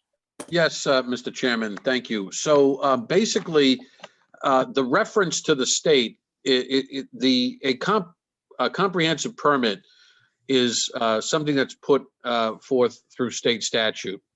And the statute basically says that if the comp permit is denied, or if a comp permit is approved at various stages of the development, and there are different stages of development approval, we are at the first most initial stage of development. But if there are conditions that are onerous to the developer, or if the decision goes against the developer has the right not to go to Superior Court, which is where most of your appeals go to, but instead the developer appeals to the State Housing Appeals Board. It's known by an acronym SHAB, S-H-A-B. And the public policy behind comprehensive permits is really to develop that and get all communities to that 10% affordable housing stock. Now, whether or not that's realistic, whether or not you agree with it, it's what the state General Assembly has established through the state law. So if this project were to be denied this evening, for example, and this is at the very first stage, Mr. Pagliarini and his client has the option of appealing the Planning Commission's decision to the State Housing Appeals Board. And what's important to note is, while Mr. Pagliarini and his client have come back to the Planning Commission with a reduced proposal, they have the right to present their initial proposal, which is roughly 3 times the size, to the State Housing Appeals Board as the initial concept project. And what I think Mr. Reyes was referring to is, for reasons that are out of the town's control, the State Housing Appeals Board, they don't really care about Coventry. What they care about is they care about maintaining and that all municipalities achieve that 10% affordable housing stock. So any decision that the State Housing Appeals Board may make is not at all likely to favor the town of Coventry. That's basically it in a nutshell. Okay, thank you. I do understand that. It goes back to the NIMBYs, not in my backyard. It doesn't matter what we think or feel. Saying the road is underutilized, don't you think that's for a reason? That's why we came out here, and cutting back the shrubbery to make room for more cars. I don't understand how that helps a rural area. I agree with the amount of traffic, and you've got to assume still that it's normally 2 cars per condo. I know that some people are retired, but I mean, they're not gonna walk to the mobile. You talked about bus lines and everything else. I mean, that's not suitable for people out here. I'm just, I don't even know where to begin. The traffic, most of all, I disagree with you saying with the traffic. It's only 128 cars. That's a lot. That's a lot.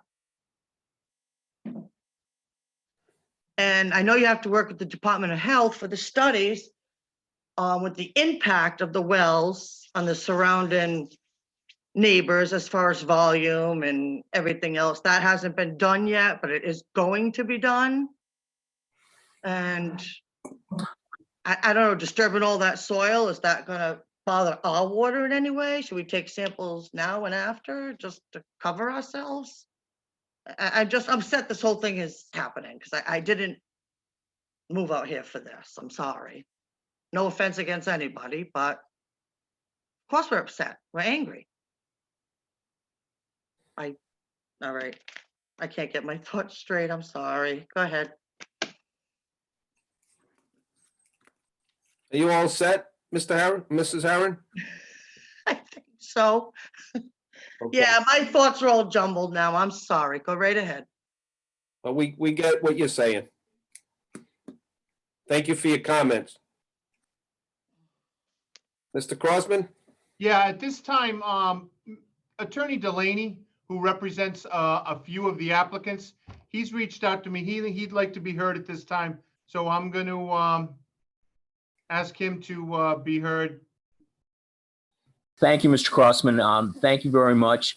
Mr. Chairman and members of the board, I appreciate the opportunity to be able to present just a brief set of comments relative to my brother Pagliarini's presentation, which I thought was excellent and illustrative of his reputation as a fine attorney here in Rhode Island.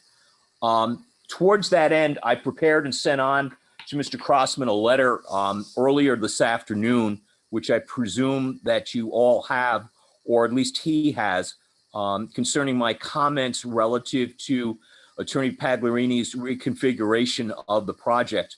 I'm not going to spend any time relative to the valuation issue that we discussed at the last meeting with Mr. Coyle. I'm just going to ask the board for their consideration to address the safety issues regarding the reconfigured plan as far as its effect on the townspeople of Coventry, and leave it at that. I am a man normally a few words and less words as a lawyer, and I just feel that the issue of the safety relative to this plan as to the town people is important. And I appreciate your time, and I appreciate the courtesies extended by Attorney Pagliarini. Mr. Delaney, could you just give your full name and address for the record, please? Sure. William Delaney. I'm an attorney at law in Rhode Island, among other jurisdictions. I practice with the firm of Blaze Cunningham, Crowchester, 150 Main Street in Pawtucket. I represent Mr. McGrath, Paul McGrath, Mr. Broussard, concerning their status as abutters to the project, which is the subject of the application. Thank you very much for your comments. Thank you. Okay, we're ready for. Sure. At this time, I'm going to bring Brooke on. Brooke, I brought you in. Could you please unmute yourself? Yes, thank you. Name and address, please. Brooke Kelly, 28 Audubon Lane. I have 3 comments that I think Mr. Pellegrini can help answer. From the first diagram you put up that showed the Audubon Lane, how much distance from Audubon Lane? I am actually one of those houses in that picture, so I think my property and my neighbor have the most. What's the, like, is it a couple, how far is the distance from that picture to where the house is gonna be. And you're talking about the revised plan, correct? Correct, yep. He put up the big map. Yeah. 1 second, Mr. Chair. Yep, no problem, Mr. Pagliarini. Yep, that one. 3, 4, 5, 6, 7. If I did this correct, the unit that's closest, right there, Russ, to the house that's closest is about 800 feet. Okay. Perfect.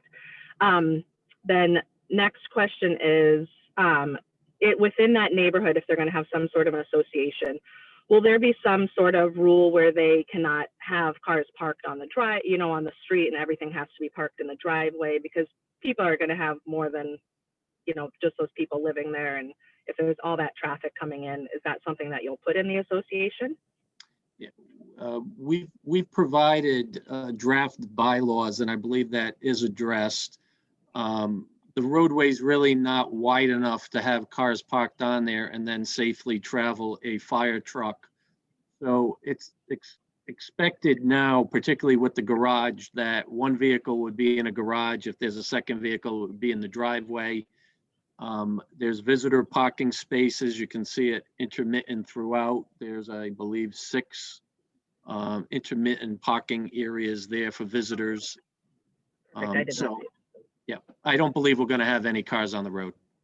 Okay. Final question. I guess I moved out here for the rural area. I have a well. I don't mind having a well.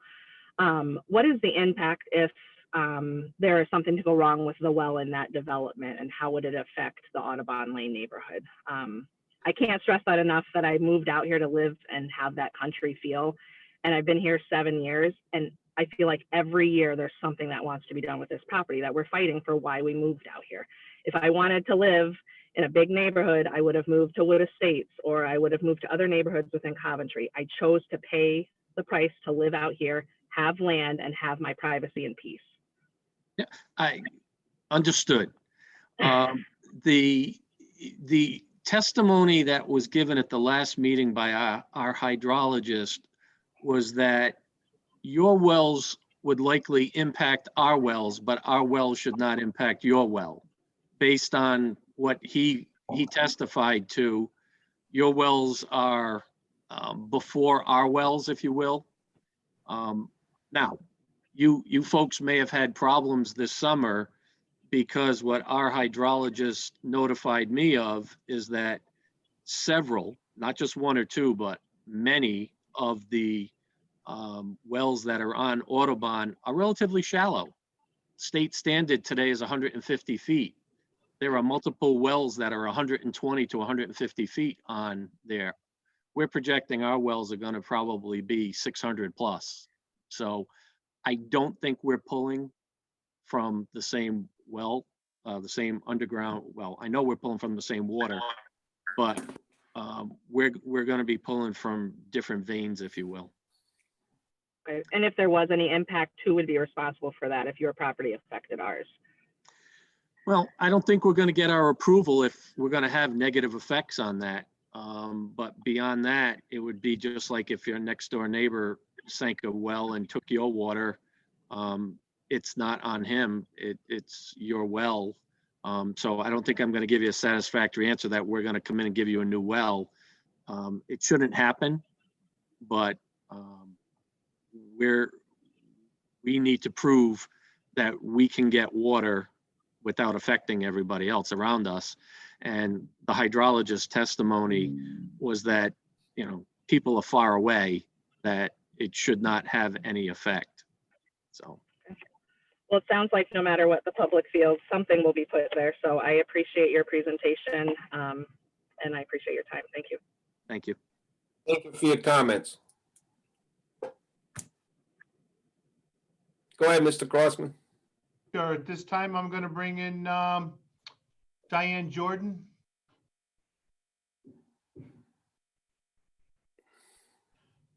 Diane, could you please unmute? Sure. Can you hear me now? Yep. Great. Name and address, please. Yeah. Diane Jordan, 600 Town Farm Road. Thank you. I have some questions. Let me start off with, on the condos. Are there going to be foundations or slabs? Probably going to be a mixture of both, depending on what the water table is in that particular area.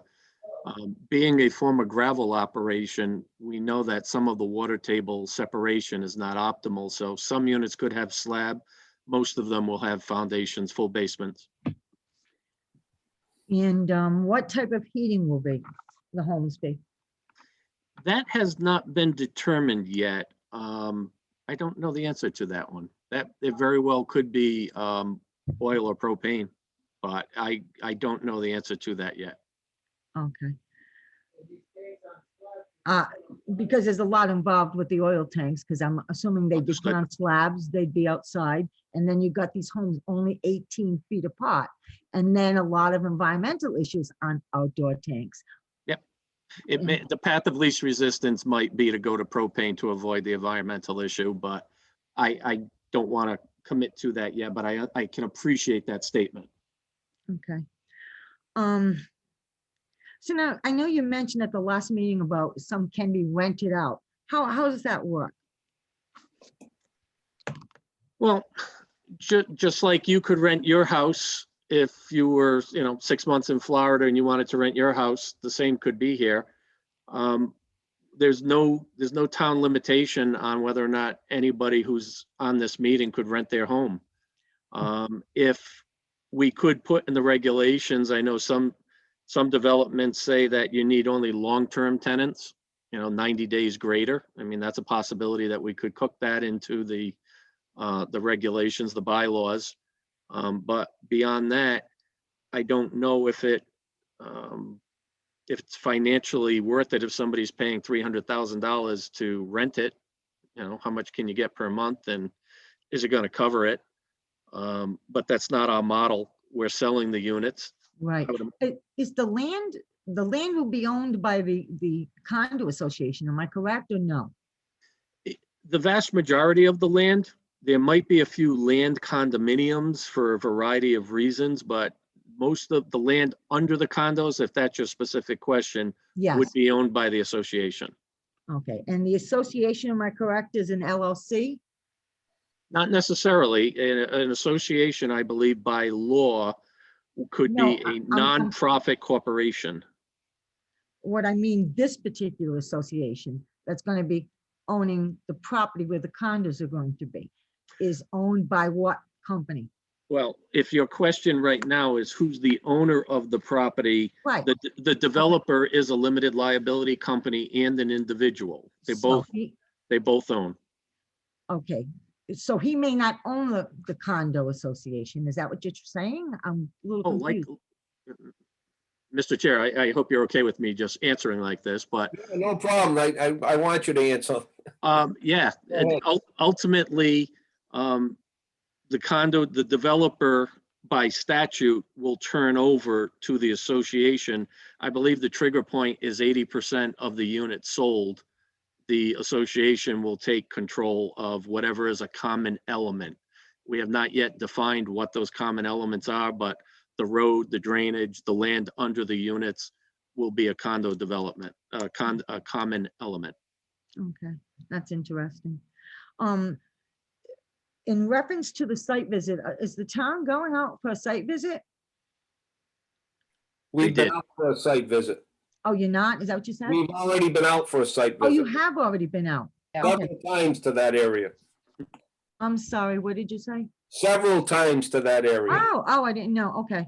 So on Town Farm Road, there's approximately, I want to say between 80 and 90 homes in total.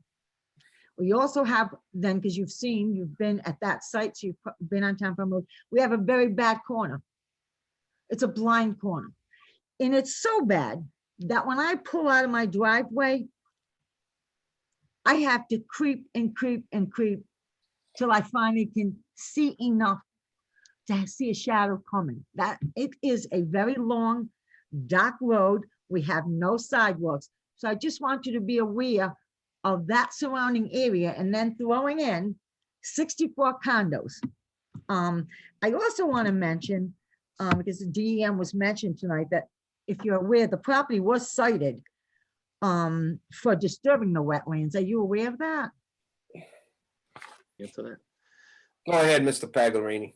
In the upland area, there is a standalone 3-acre wetland that the corner of it, when the airstrip was put in, was disturbed. Right. The violation was 5+ years ago. It was remedied. Yeah, I and know, I know. There's Yeah. no existing open NOVs on the property. No, it was corrected. That's right. It's a very environmental sensitive area is what I've been told. So to get to my next question, how many waivers is the applicant seeking? That is going to be the next order of business, as the chair stated. Well, I can answer the question directly and then qualify it. There's 48 waivers. However, 39 of those waivers are requested to be deferrals, meaning we're going to do them, but at preliminary. These are things that the board normally and customarily would push to preliminary. We've just identified them all as part of the comprehensive permit. They will be done as deferrals, but they're posted as waivers. So there's only about 10 waiver proper, if you will. Oh, there's only 10. Well, technically there's 48, as I just There's said, 48. but Oh, my there's goodness. there's 39 deferrals. Okay, okay. So my question would be to the town, because it seems excessive, but is that normal to have that many? On these comprehensive permits, there is a sufficient amount of waivers. We've done several of these as a board. But yes, they're very common, and normally the waivers are that we implement for the 25% low to mod income. But if you want to address that further, Mr. Paglerini, I think we're pretty consistent on these comp permits. Okay, okay. So now, and this would be my question to Mr. Flynn. You know, who's gonna take responsibility of all these surrounding homes, myself, all the neighbors here, lose their water or their water gets contaminated?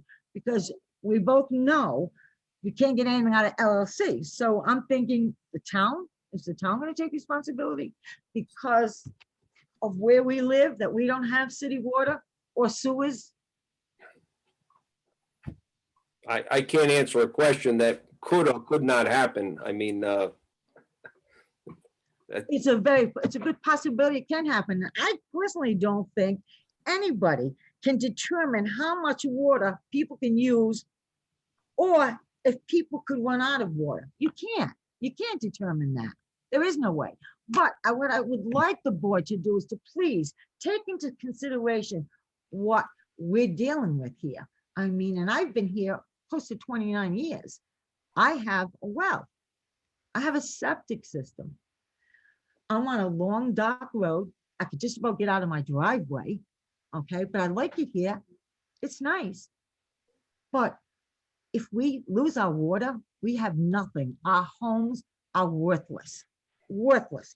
If this is passed with a favorable recommendation, the town will set a presence for all of the landowners in the rural areas of Coventry.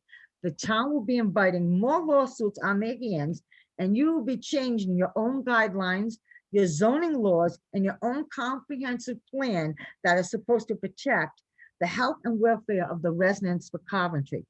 In closing, I want to say, please do not let Mr. Paglerini intimidate you with the affordable housing, because Coventry has not met the 10%. There are many cities and towns, and I'm sure you're aware of it, that have not met that 10%. Plus, the state would rather see these homes near public transportation, city, water, and sewers. This is a way to scare all of you, as Mr. Paglerini has tried this approximately 10 years ago, and he did not succeed. Thank you.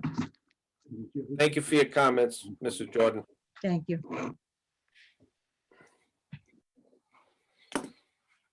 Go ahead, Mr. Clausen. Yeah. Go ahead. All right, at this time, I'm gonna bring in Shane McGrath. Shane, I brought you in. Just please unmute yourself, name and address.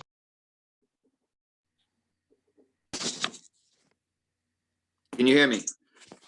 Yes, we can. Hi, my name is Shane McGrath. I live at 748 Town Farm Road, directly abutting the entrance to the proposed development. The scale down of this project to 64 units is completely unacceptable to the butters and surrounding residents, as it in violation of the comprehensive plan, the zoning and planning regulations, and affordable housing plans and local at local and state levels. Mr. Pagliarini stated at the October meeting, the 16 lot development is not economical due to all requirements of the planning regulations. Planning regulations state residential cluster developments are to be allowed by the Planning Commission only when a subdivider can demonstrate to the commission at the public informational meeting on a master plan that such a development would be a better use of the land than a conventional subdivision and in the best interest of the residents of Coventry.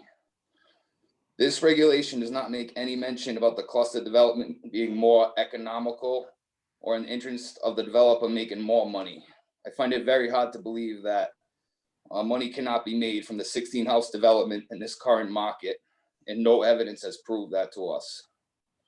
The 16 house development leaves open space, is consistent with the comp plan, minimizes intensive development in order to protect groundwater preserves, and to promote orderly development in a manner that appropriately reflects the surrounding land use and capacity of the town to service the resultant development per zoning regulations of a RR3 zone. It does not negatively affect the property value of the surrounding residents. It limits the amount of traffic, protecting the health and safety of the residents. It maintains quiet rural character of surrounding residents, does not threaten surrounding wells and aquifer depletion, and does not risk contaminating our wells, wetlands, and Boyd Brook, which drains into Coventry Reservoir, which is hydrogeologically connected to the Flat River Reservoir.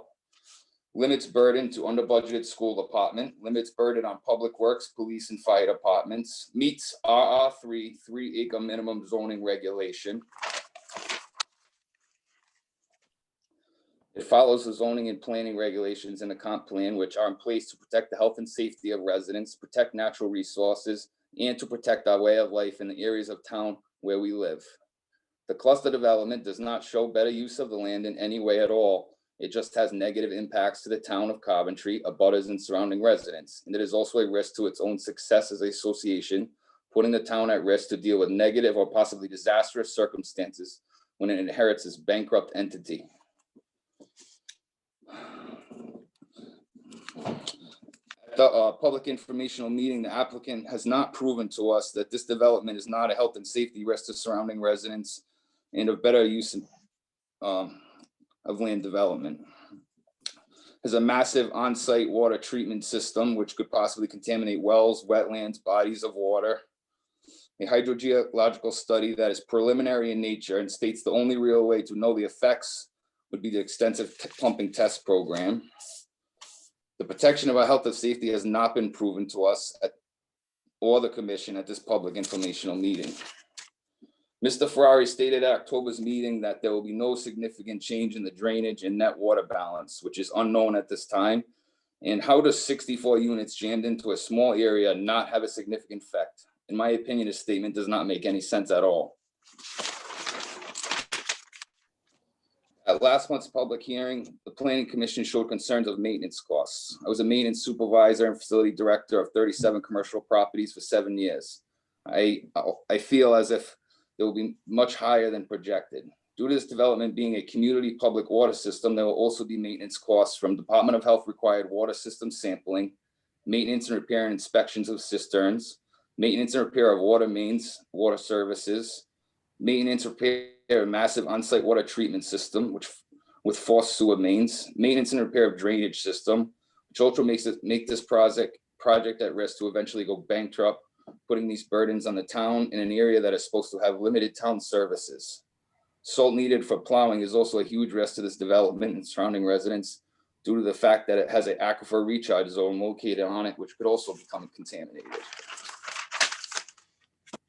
At the October 28th public hearing, Mr. Pagliarini stated that this is not the fault of the planning department or the planning commission, the state of Rhode Island has adopted a comprehensive permit statute that overrides all local zoning and gives us the right to make this application. The only way that the town can stop applications for a comprehensive permit is to get their affordable housing over 10%, and then they are immune from future applications. His statement is completely inaccurate. And in my opinion, his attempt to bully the planning commission into making a decision that is not in the best interest of the town, residents, and abutters, protecting our natural resources and protecting the health and safety of the community. I'm about to read from Rhode Island General Laws 45-53-4, Procedure for Approval of Construction of Lower Moderate Income Housing. Section 5, Required Findings. 5B, the proposed development is in compliance with the standards and provisions of the municipality zoning ordinance and subdivision regulations, and or when expressly varied or waived, local concerns that have been affected by the relief granted do not outweigh the state and local need for low and moderate income housing. This states that the project must be in compliance with zoning, and relief granted for affordable housing should not outweigh local concerns. This is state law, which the local ordinance mirrors. There's a balancing test between the need for low-income housing versus local concerns affected. In regards to this proposal, our concerns are very significant in regards to protecting the health and safety of the community, surrounding residents, abutters, and also to protecting our zoning regulations in this town. Town of Coventry, Chapter 139, Affordable Housing, Section 6H, Submission Requirements. A written statement describing how the proposed project is consistent with the local needs, including but not limited to needs identified in town's comprehensive plan and with any local zoning and land use ordinance requirements and regulations which promote the health and safety of the community, promote better site design, and promote the state's need for low and moderate income housing. This proposal is not consistent with the comprehensive plan and zoning that promotes health and safety. Rhode Island General Law 45-53-4, Section 7 states, in reviewing the comprehensive permit request, the local review board may deny the request for any of the following reasons. B, the proposal is not consistent with local needs, including but not limited to the needs identified in an approved comprehensive plan and or local zoning ordinances and procedures promulgated in conformance with the comprehensive plan. And Section C, which states the proposal is not in conformance with the comprehensive plan. Just on Section C, you can deny this proposal if the proposal is not in conformance with the comprehensive plan. The state law gives the planning commission grounds to deny this proposal because it does not comply with local zoning ordinances that protect our health and safety, and due to it not being consistent with the comprehensive plan, which is put in place to protect our health and safety and natural resources. Attorney D'Agostino stated that he felt if Mr. Pagliarini final appeal, it is more likely than not they would look at this proposal more favorably than the interest of the town and the individual people that spoke. This is an absurd statement, in my opinion. The state is going to tell the town not to follow zoning regs and the comprehensive plan and to completely ignore the health and safety concerns of its residents. I do not think the state is going to violate its own laws, which gives grounds for the planning commission to deny this proposal. The abutters are also eligible for appeal against this proposal approval. Page 71 of master plan submission and land development regulation waivers. Streets right of way, 40 feet. Street layout requesting one means of egress. Dead end streets, proposing 3 cul-de-sacs in a major land development, one which exceeds 800 feet. Access to adjoining property, relief from connecting to Audubon Lane. Sidewalk, bike walks. We are proposing a sidewalk on one side of the proposed driveway and no bike walks. All of these regulations seem to focus on the safety of the development in regards to traffic safety and in the event of an emergency. Having only one means of egress, concentrated traffic in one area instead of equally distributing traffic in different directions. What if there's a storm, fire, water main break? All people living in this development could be trapped in danger or without water at the same time as emergency services are having a difficult time entering. A traffic study is one thing, but so is living somewhere for years and witnessing people driving way too fast in this area, particularly, and in my opinion, flooding all of this traffic from a narrow road onto a narrow road is a huge safety concern. Most of the traffic will all be leaving and returning at the same times, morning and evening, from one single egress. There will be a line of cars outside my house in the morning and at the end of Town Farm Road. Page 40 of Coventry Affordable Housing. There are several areas in the town that are suitable for a comprehensive permit for affordable housing.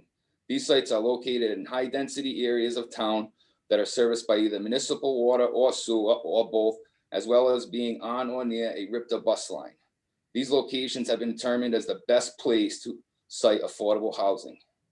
None of these services are available on Town Farm Road, which makes this proposal extremely dangerous to all residents if approved. Town Farm Road is a dangerous road to walk down, narrow, not well lit, no sidewalks, and the closest store is miles away. Health and safety risk of no public utilities and depletion and contamination of natural resources. This is a not appropriate location for a development this size and not appropriate for affordable housing, as the comprehensive plan, zoning regulations, and affordable housing plan all dictate. This development is not about adding to the affordable housing percentage of Coventry. This proposal is about greed. This proposal is focused on one thing, and that is making as much money as possible per acres of land while violating zoning and comprehensive plan and adding a very minimal amount of affordable housing, 0.1%, 16 units out of 13,974 homes in Coventry. Decision on this proposal sets precedence on what types of developments may occur in the future in an RR3 or an RR5 zone. If the commission approves, you are waving a red flag, inviting developers to come abuse our zoning regulations by using affordable housing as a non-factual excuse to violate zoning regulations, comprehensive plan, and the rights of the residents living in those areas, when state laws and town regulations are both in favor of rejecting this proposal. In my opinion, our rural areas and natural resources is what makes this town a desirable place to live in and should be protected against misuse and threats to our aquifers, natural resources, quiet living, property values, and health and safety. I'm asking you all to please do what is right in the best interest of the town and residents and reject this proposal. Thank you. My father would like to say some words, if that's okay. Mr. Flynn, I'd like to ask Mr. McGrath something. Is that all right? Sure, go ahead. Go ahead, Mr. Reyes. Mr. McGrath, I got a question for you, just a question. I Yes, agree sir. with a lot of stuff you're saying. Are you gonna take that chance? Do you want us to take that chance if they win with the state and bring in 96 condos? I do. I feel like that the town should stand by its comprehensive plan, its zoning regulations, and do what's right. And the state law basically states that you have the right to do so. That is what I Okay, just- that's all I want to know. Thank you, Mr. McGrath. You're very welcome. My father would like to say a few words, if that's all right with the board. Sure, and I think too, just to jump in, you had mentioned a cluster. This is not a cluster development, Mr. Paglerini. This is a comp permit, but have your father, no problem, have your father do his comments, and then Mr. Paglerini can address them as best as he can.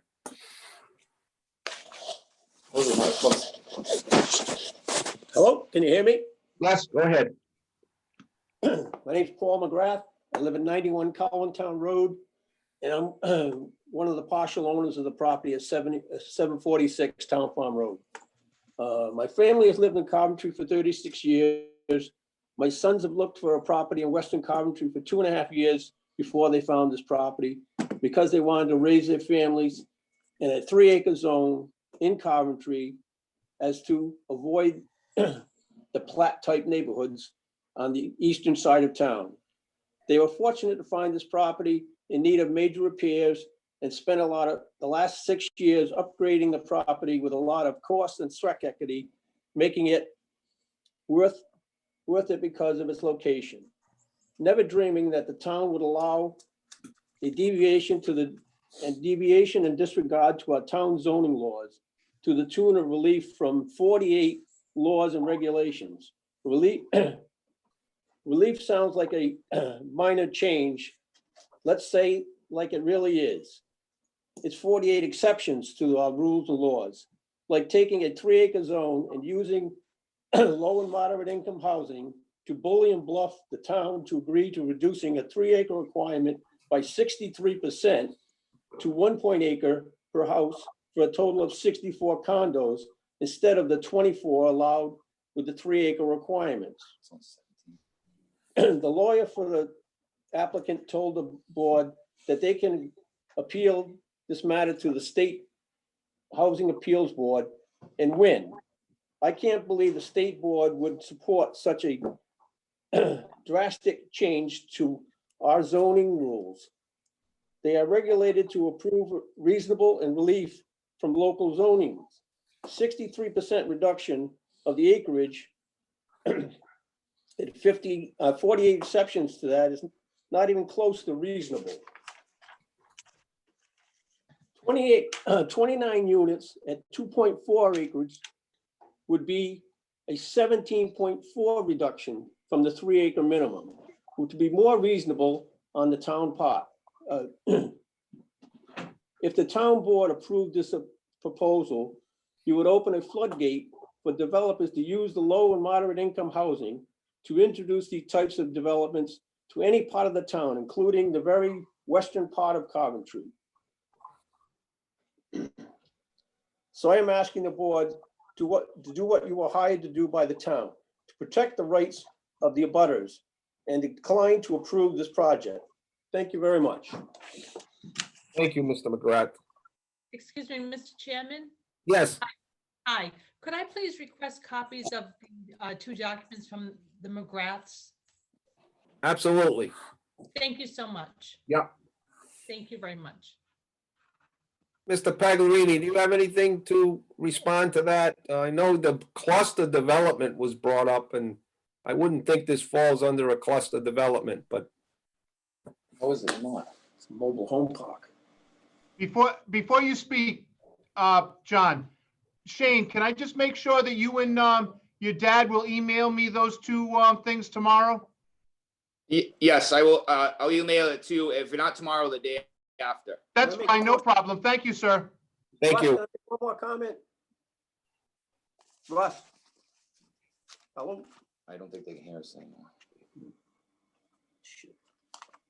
Mr. Pagliarini, would you like to address any of those concerns? How is this not a cluster development? Mr. Chairman, most of the comments I'm going to say no to because a rebuttal will only create probably ill will. I think there's a lot of factual misstatements that were just made from not truly understanding the process. And if anything, I take umbrage on behalf of the planning board as somebody who's been a town planner and been on the other side of these petitions. The board does what it does under the regulations that it has and the laws that it has to. And whatever the decision of the board is well-reasoned and within the bounds of the law. Persons have the right to take appeals, myself, abutters. The town put certain restrictions on. We held in abeyance the waiver request. To hear the last 3 speakers say that we're asking for 48 waivers is a technical correct statement, but when 38 of them are a deferral and those items will be done, it's a little disingenuous. Tell me you're gonna put a road in? Somebody should let the McGraths know that there they go, they're muted. The waivers that are asked for, some are unique to a comprehensive permit. Some are standard request. I mean, there's few subdivisions that are approved in Coventry that don't have a waiver on things such as road length. I made a comment last week that there are significant barriers to development that are in your land development regulations. One could posit that they're intentional to slow down development during the heyday of 2006 and 7, and they're now legacy issues. But there are certain requirements that add to the cost of development. And an affordable housing project, those 16 units that we're proposing are likely money losers to us.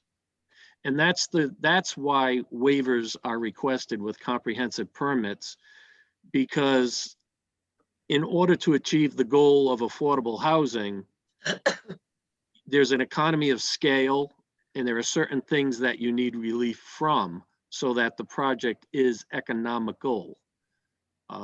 Do persons make money? Sure.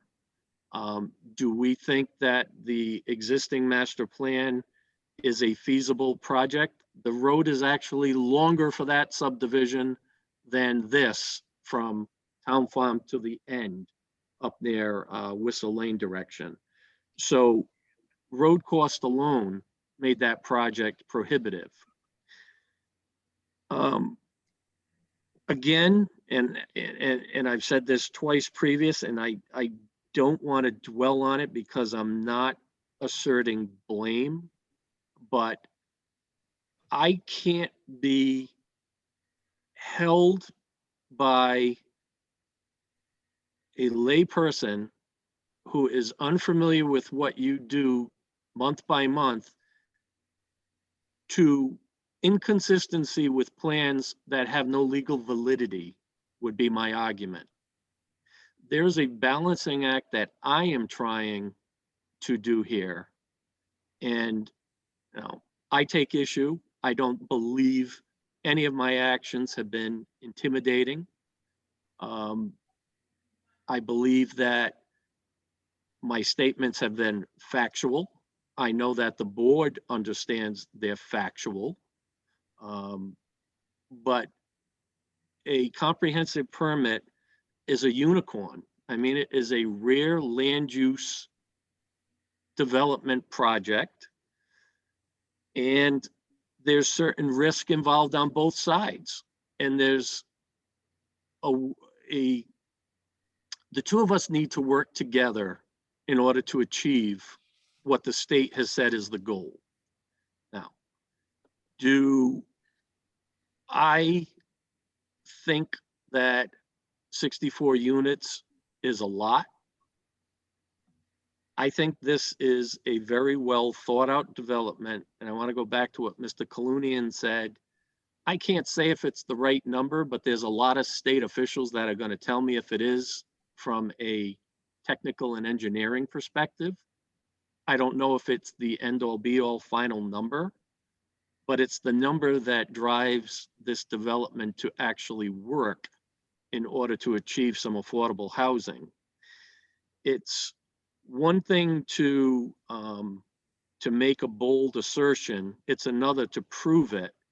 And you know, this board is experienced enough to understand that you can make an assertion as a layperson and it carries weight with the board, but with a court of law, an expert witness carries more weight. And that's a fact. And that's why at the last hearing, I went through great lengths with each of my experts and asked the specific question: in your expert testimony, our best management practice is going to be used for the environment, the engineering, the everything, because those are the standards for health and safety. They're not subjective. It's not, well, there's going to be an extra car speeding on the road. It's, is the road designed for the volume of traffic? If, as Mrs. Jordan said, there's a blind spot, identify it. I'll have my crew go out there and cut back some of the trees and shrubbery to make it better in front of her property if that's what if the town wants. We need to work as a partnership in order to get the best development as possible. You know, understanding it was a gravel bank, it was an airstrip. This was not pristine woods that everybody came to the rural pot for. It's nice to use our property to look at the birds and the animals, but that property is going to be developed into something. And this is the proposal that we're dealing with right now. As far as the particulars, I don't think it's to anybody's benefit for me to go through line by line. I appreciate what Mr. McGrath said. I'm not certain he appreciated the efforts that our team went through to move everything away from his house, but we did. and I'll stand by that. Thank you, Mr. Paglerini. Mr. Crossman? We have somebody else in the queue? Yes, sir. Let me see. I have Tammy B. Tammy, could you please unmute?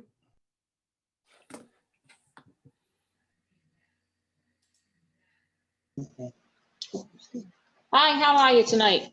Good. Name and address, please, for the record. Yes, Tammy Basad, 156 Mile Road in Coventry. Thank you. I am actually Terry's wife. I first want to thank Shane for his all that he put into what he had said. And, you know, even though there's people that are out there that are lay persons, as was stated, there's truth in what he had said. I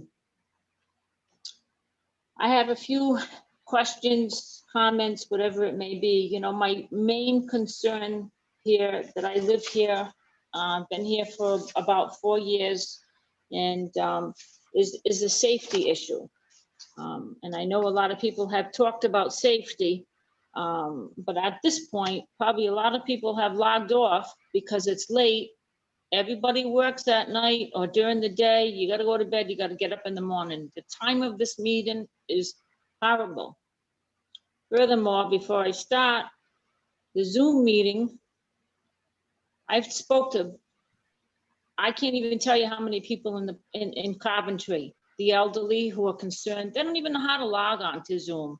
I know a lot of it is related to the COVID, but the last time we had a meeting to defend this airstrip or development that's going on, we had so many people there that we had to get another venue. So I think there would be double or triple amount of people that would be involved tonight, but that goes without saying. I'm sorry, just upset about what's going on. So my safety issue, as a lot of people have stated tonight, and I don't want to be redundant, but you know, there will be an increased number of cars. I mean, that goes without saying, coming right out of Shane's property, from Mile Road also to Audubon. It's all going to be the same.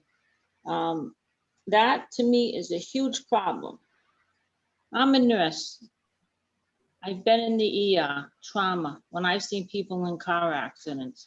Believe me, it's going to happen. Who's going to be held accountable when that happens? It's going to happen. The roads are way too narrow. There's joggers constantly on the road. There's people walking on the road. There's people walking their dogs on the road. There's no berms.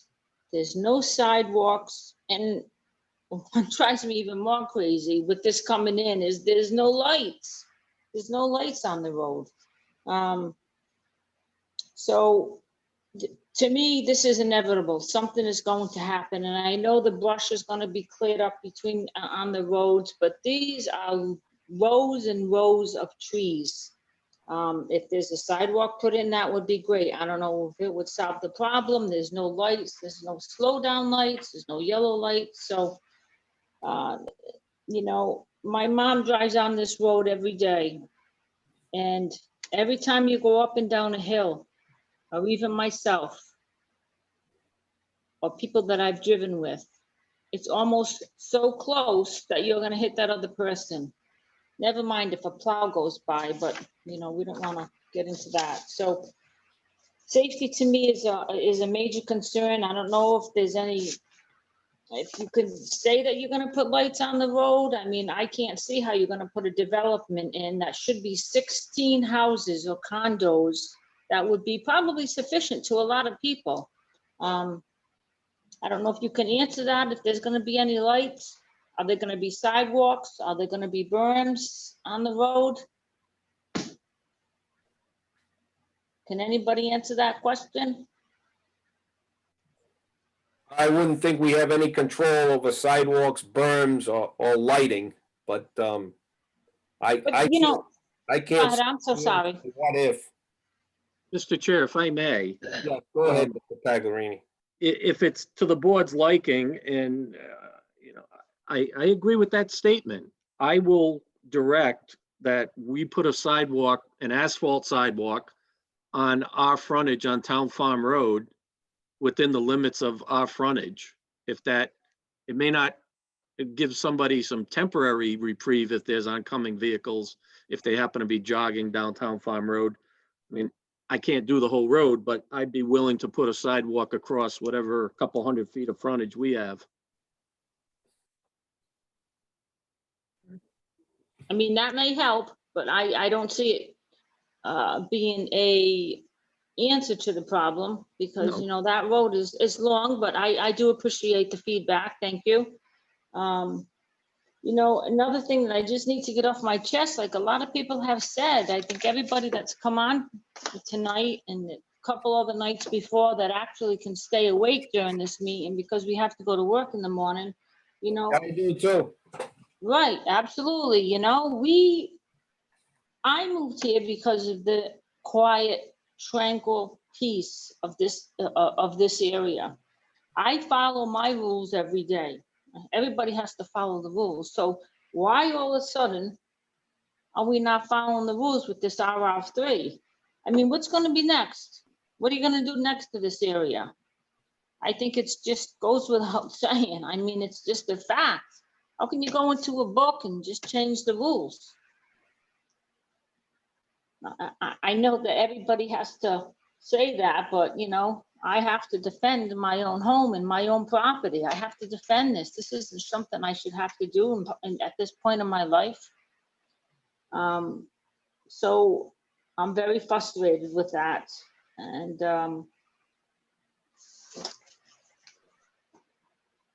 I don't know if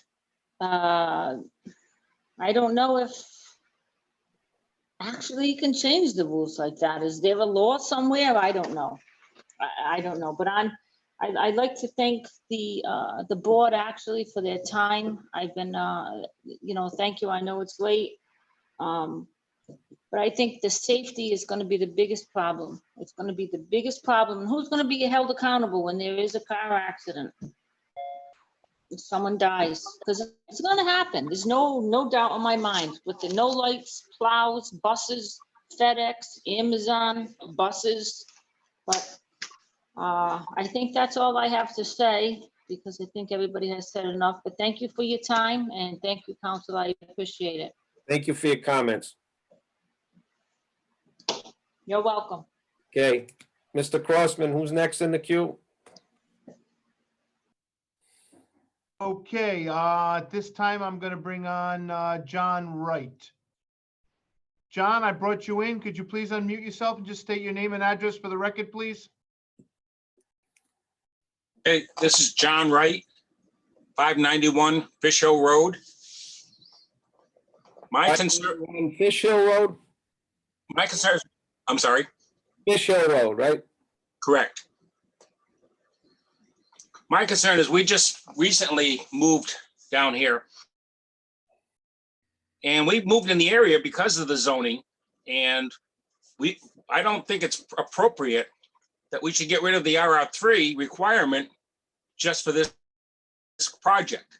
There are better places in Coventry and around where we can put lower income housing where they have access to the stores and they have access to the bus routes and they have access to all the other things they need. This project is going to cram too many people in that small area. 16 houses is a lot smaller than having 60 houses. And I strongly urge the board to reject the request. Thank you. Thank you for your comments, Mr. Wright. Next in the queue. Yeah, at this time, I'm gonna bring in Matthew. Matthew, could you please unmute?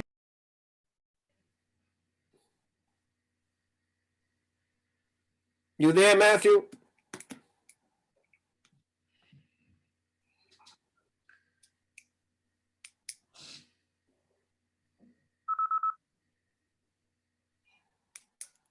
Matthew? Mr. Chair, he's unmuted. He's just not answering. So Matthew, are you there? All right, I'm going to bring in the next person. Okay, thank you.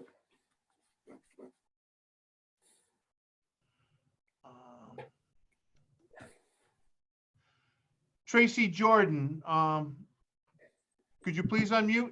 There you go. Hi, it's Tracy Jordan Cardillo. I'm at 588 Town Farm Road. I know it's late, so I'm not going to list all my concerns and just simply say that I echo all of those you've heard the last few nights.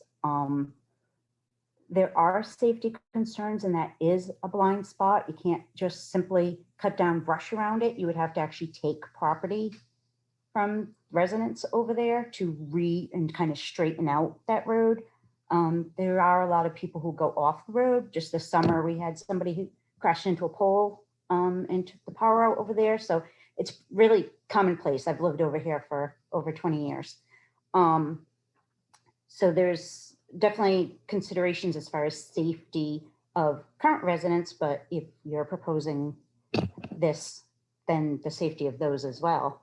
I think if we had seen a proposal previously and tonight where you came in asking to build homes on 3-acre lots and it was with current zoning, you would get zero contention. No one would contest that.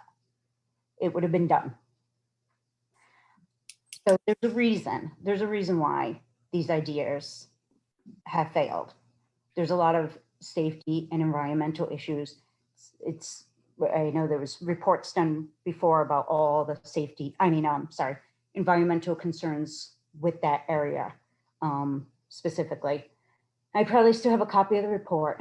I also wanted to know, I know we talked a little bit about SHAB and low-income housing, and I hear almost in a way where it's positioned as, if we don't do this, then they will. So I'd like to know what our current percentage in town is. How far are we from 10%? I think roughly, we're about 5.35. Okay. Mr. Pagliarini, do you have that number? That's it, Mr. Flynn, you're right on. 5.35? So if this were approved, what would our percentage be? Just a little bit more than that. Yeah, exactly. Enough. And where were the last projects where affordable housing was implemented? Where did we have those in town? Where were they centralized or located? We've had many developments with the affordable in town. Units. What zoning areas were those in? The Oaks. The Oaks used to be an R2 that was switched to an R20. Oh, now 20, okay. It used to be an R2 though. There was a zoning change. But the issue is here that, you know, the applicant has a right to put a comprehensive permit in front of us. And I believe that's what he's doing. Because we don't have our 10% low to moderate income housing, he has every right to put this. He's tried several other projects. I've been on the board since 2007. Yes, I know. I've lived through them as well. But he has the right to put this project. 4 condos in before, but again, that failed. So as far as this goes, then we're not increasing our number as a whole town. And the last few projects were in a much denser zoning. So can you tell me what the case law of SHAB, I'd really like to understand and know the areas where they've gone in to maybe 3 or 5 acre zoned towns and said, I don't care that you don't have the infrastructure or the wells, this is what you need to put in. Where has that occurred? Mr. Pagliarini, I can't answer that. How about Mr. D'Agostino? Would you like to address that? Well, Mr. Chairman, it's not an easy thing to address because that's why I'm letting you do it. Right. Thanks. So every project, every project that's presented that ultimately goes in front of the State Housing Appeals Board is going to depend on the evidence that was developed at the hearings. So, you know, I know I've made some comments about, you know, likelihood of success and whatnot. Those really were just meant generally. I certainly, as someone who may have to defend or prosecute a claim in front of the State Housing Appeals Board for the town of Coventry, I'm not going to sit here at a public meeting and talk about strategy, talk about, you know, legal analyses, because that's just not appropriate. Nor I think would Mr. Pagliarini discuss what his strategy would be in front of the State Housing Appeals Board. The fact is that we just don't want to feel kind of threatened, I guess you would say, or feel like this is being forced down our throat. We'd like to know if the law has existed. Has there been a precedent set with case law where this has been documented? That's what I was kind of asking is, you know, what are we really saying here? Are we saying it doesn't matter what our public comments are saying at all right now, what's documented? Or are we saying this would be used, because if something did have to go to SHAB, all of our public comments would be used as testimony? No, your public comments are well, your public comments are used to help the planning board inform itself as to the various elements that it has to weigh in evaluating a proposal. As their interest is for the town and us as residents and taxpayers then. Correct. I think where the separation lies is that, and this was mentioned at an earlier hearing. You know, there are projects that are denied or frankly are approved with conditions that the applicant feels are too onerous or are onerous enough that the applicant feels they can take an appeal to the State Housing Appeals Board and get a different result. I think I spoke about this at the last public hearing. And so it's not just a question of denial. It could be an approved project that just has conditions that the applicant feels are too onerous. And a lot of times what happens is the applicant files an appeal to the State Housing Appeals Board. An aggrieved party may file an appeal to the State Housing Appeals Board. And a lot of times you end up trying to negotiate a resolution. Or you just roll the dice and see what the State Housing Appeals Board does. You know, that's a risky thing because there are really a lot of unknowns with litigating these type of things. But. Right, and there's unknowns with the environmental consequences once it's put in also, we're saying. I'm not denying that. I mean, right. You know. So I guess I'm just saying that shouldn't be our leading factor, correct? We shouldn't be worried about whether SHAB is going to thrust this upon us and probably worried about the people who live there day to day, have lived there their whole lives and are concerned about their their families, because that's pretty much what our job in the town is, right? To take care of our citizens. Yeah, I understand what you're saying, and I certainly can say that, you know, I don't think the members of this board, I don't think this board is threatened at all by having to go to the State Housing Appeals Board. As I said, you know, this project or any project that's a comprehensive permit could actually be approved, but with conditions that the applicant decides they want to challenge. So it isn't always a question of approval versus denial. That's an oversimplification of the process. There's a lot of evidence that goes into this planning commission. The members have to weigh that evidence, what's before them. They weigh it against what the legal requirements are, and they will reach a conclusion. Okay, and then so there are a lot that we can put in, so to speak, to protect our rights. You're saying the town, when they put this forward, can do pretty much anything as far as add in restrictions or things to protect the neighbors. Well, what I'm saying is that it is possible for a project like this, a comprehensive permit project, to be approved with conditions that the applicant decides are too onerous, and therefore the applicant will still decide to appeal, even though they got an approval. Okay, You know, thank you. Is we it don't know what the possible- applicant is going to do. Yes, or the town residents.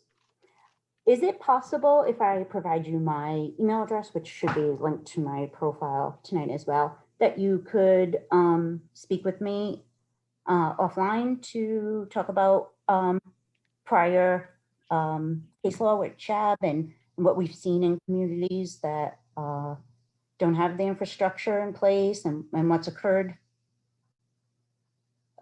I'm sure that there's been appeals related to those type of areas, right? Yeah, I mean, there's been a lot of cases that have gone to SHAB. Quite frankly, what I would request is if you want to make a request, can you please direct it through the planning director, Mr. Crossman? I don't think it's my place to suggest that you know, because I work for the town, and my Yeah. job is to advise the planning board. It's not that I'm opposed to speaking with you. I just think any requests like that should go through the staff. Sure, thank you. I'll follow the proper channels. Mr. Chairman, if I could just interject, I mean, we did have that case. This property is a 3-acre zone on the cusp of 2-acre zone. We had the Luba Road subdivision that was on the cusp of the R20 zone in the 2-acre zone, which ended up in litigation. And then there's 25% affordable housing that's in that development, which is actually a 2-acre zone. And I'm not sure what With wells? has ended They up. all have wells? So I'm sorry? Do they have wells, all of them? They probably don't. You just asked for an example, and I'm giving you one on 2 acres. I meant an example similar to here, as far as those without wells, which would exactly. Every project is unique, so they're not all going Well, to. where we live here, so I would be concerned about areas that have wells, right? Well, as Mr. Pagliarini stated, they're going to have to do their due diligence on the wells. And this is not an LLC, as somebody brought up. So if there's an issue with the wells, or somebody feels their property is being adversely affected, their recourse is going to be against the condominium association. They're not an LLC. I think Mr. Pagliarini was clear that it's very difficult to prove who caused the well to become dry, and litigation would be probably very difficult to prove, right? Is that what I heard earlier? Mr. Pagliarini? Chair? Yeah, go ahead, Mr. Pagliarini. I mean, I don't want this to continue to be in a debate, but, you know, we have a lot of people in the queue. I don't want to shorten what people have to say, but there is a lot of people in the queue that want to speak. I think what Ms. Jordan stated and what Mr. Colonian stated are both, there's accuracy in both their statements. Again, though, so many agencies and approvals are required locally and at the state level in order to satisfy at preliminary that the project may not make it that far at that point. I mean, this is as represented earlier, master conceptual plan to move forward with the expensive engineering and water test and everything else. But all indications are a go right now from all the preliminary tests. Do we have all the data? No, we don't. Preliminarily, everything that we've presented to the board seems favorable. Right, we're at master plan, so preliminary, you would do a lot more of the engineering work to determine if the site is going to be available or for the 64 units. We get to meet again at another public hearing. Yes. Okay, thank you all very much for your Thank you for your comments. late. I know it takes hours and everybody's had a long night. Thank you. Thank you.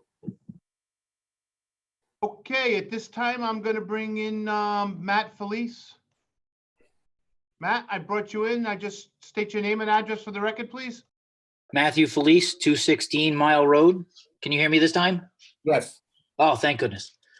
All right, a few points that I've had, through my research, I have found, actually, my wife has found several developments that are already approved in town to attempt to get us closer to this seemingly unreachable 10%.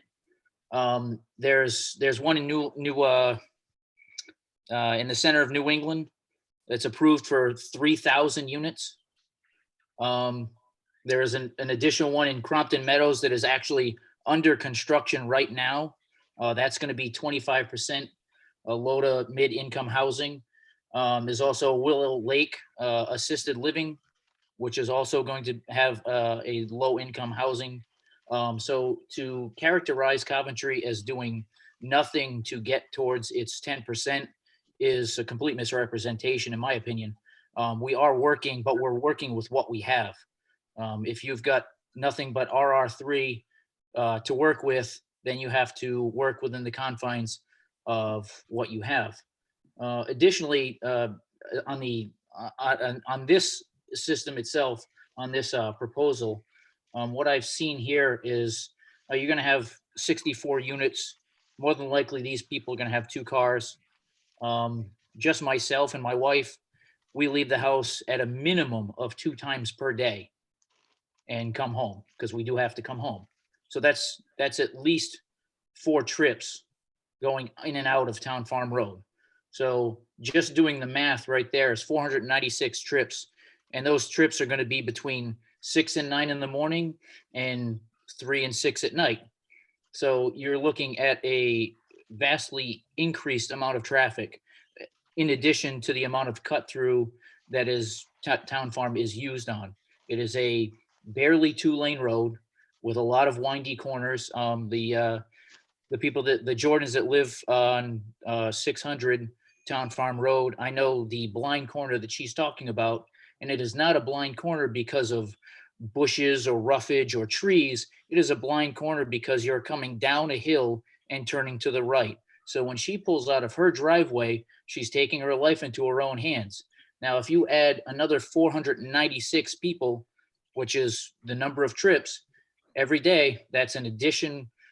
That's just more opportunity for her to get T-boned while she's pulling in and out of her driveway. Additionally, I've lived in Hunter's Crossing previously, which is another cut-through development. And when we moved in there, there was no stop signs. And because of the amount of cut-through traffic, the town of Coventry was nice enough to put 3-way stop signs basically everywhere, because the amount of the speed of the people cutting through was simply out of control. It was unsafe.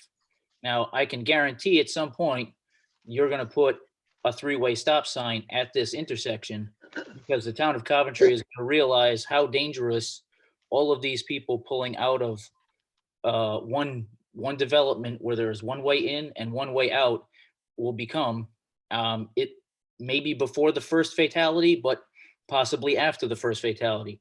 And the same is going to go for the top of Town Farm Road. At some point, traffic is going to get to a head to some point where a light or something is going to have to be put in there, which is going to incur costs on the town of Coventry to operate that light and to maintain that light and to have civil engineers to time that light properly and everything else. And it may come at the cost of a life or 2, depending on how much we value the cost of human life at this point.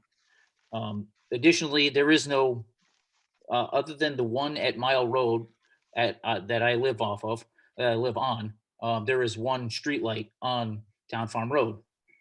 And that simply denotes that there is an intersection at Mile Road. So the addition of all of these cars will increasingly the dangerousness of this road. This road was designed exactly for what it does. It supplies access for sparsely scattered homes in a very rural area. It does not supply road access to major developments, large condominium complexes, things like this. It's just to characterize it as an underutilized road, it is utilized exactly for what it was designed for. It was designed for rural living to assume that there weren't going to be that many people out here. I did want to speak to one other thing that I think Mr. Pagliarini beats with is the distance between his wells and other people's wells. And I agree, there's a significant distance between his wells and most other people's wells. The difference that I would say is you are drawing far more in this development from your well than I am drawing from my well and my neighbor and my neighbor and my other neighbor. So to assume that we're given the proximity that doesn't have an effect is foolhardy at best. Additionally, with the same aspect, you've got all of these 64 units now putting sewage into the ground. If you've ever looked up on YouTube as to anyone who clears drains for a living, people who flush things and dump things down the drain, you can watch these videos, and this is in towns that actually have town sewers, and those sewer mains get backed up and they get clogged, and it's amazing what comes out of them. This system is going to fail. I would give it 10 years because these people are not going to have any personal ownerism for it. They know that what they do is going to be divided up amongst 64 other people, so their cost is going to be very low. So they really aren't going to care as to how long it will be until it fails. We've had other developments in town that have had low-income riders, and I don't know, Mr. Crossman, I don't know if you have the information as far as the Oaks, if they actually have low-income units in there, but I do walk my dogs in that neighborhood from time to time, and none of those houses look low-income or any different from any others. So if someone could speak to that, I would appreciate it if Can't believe Low-income housing is not supposed to look any different than any other housing in the development. That I can say. I'm sorry, Mr. Clooney, I couldn't hear you. I said that's a prejudice statement. No, and I don't mean it to be a prejudice statement. I mean, You assume because someone was low income, their house looks different. That's a prejudice statement. maybe I delivered that incorrectly. I do apologize for that. I'm not meaning to sound ignorant or prejudiced.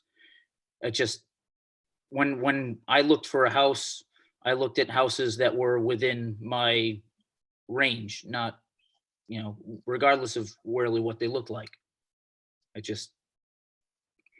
And also to add to that, Mr. Clooney, and that, I mean, I know I live close to the Oaks.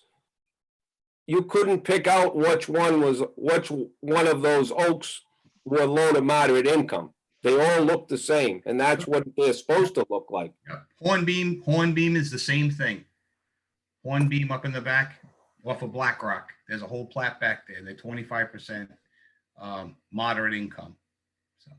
Okay, so I was under the impression that there were the developers, when they did that because of cost issues or what have you in the development process, were able to walk away from the 25% low income, and that is not the case. So I'm mistaken, is what you're saying. They actually have a rider that stays on the deed, and the houses are required to have the same features as all of the rest of the houses in the development, which is why the state gives him a break for building those in there, because he's probably not making a profit on 25% of the dwellings that he's putting in.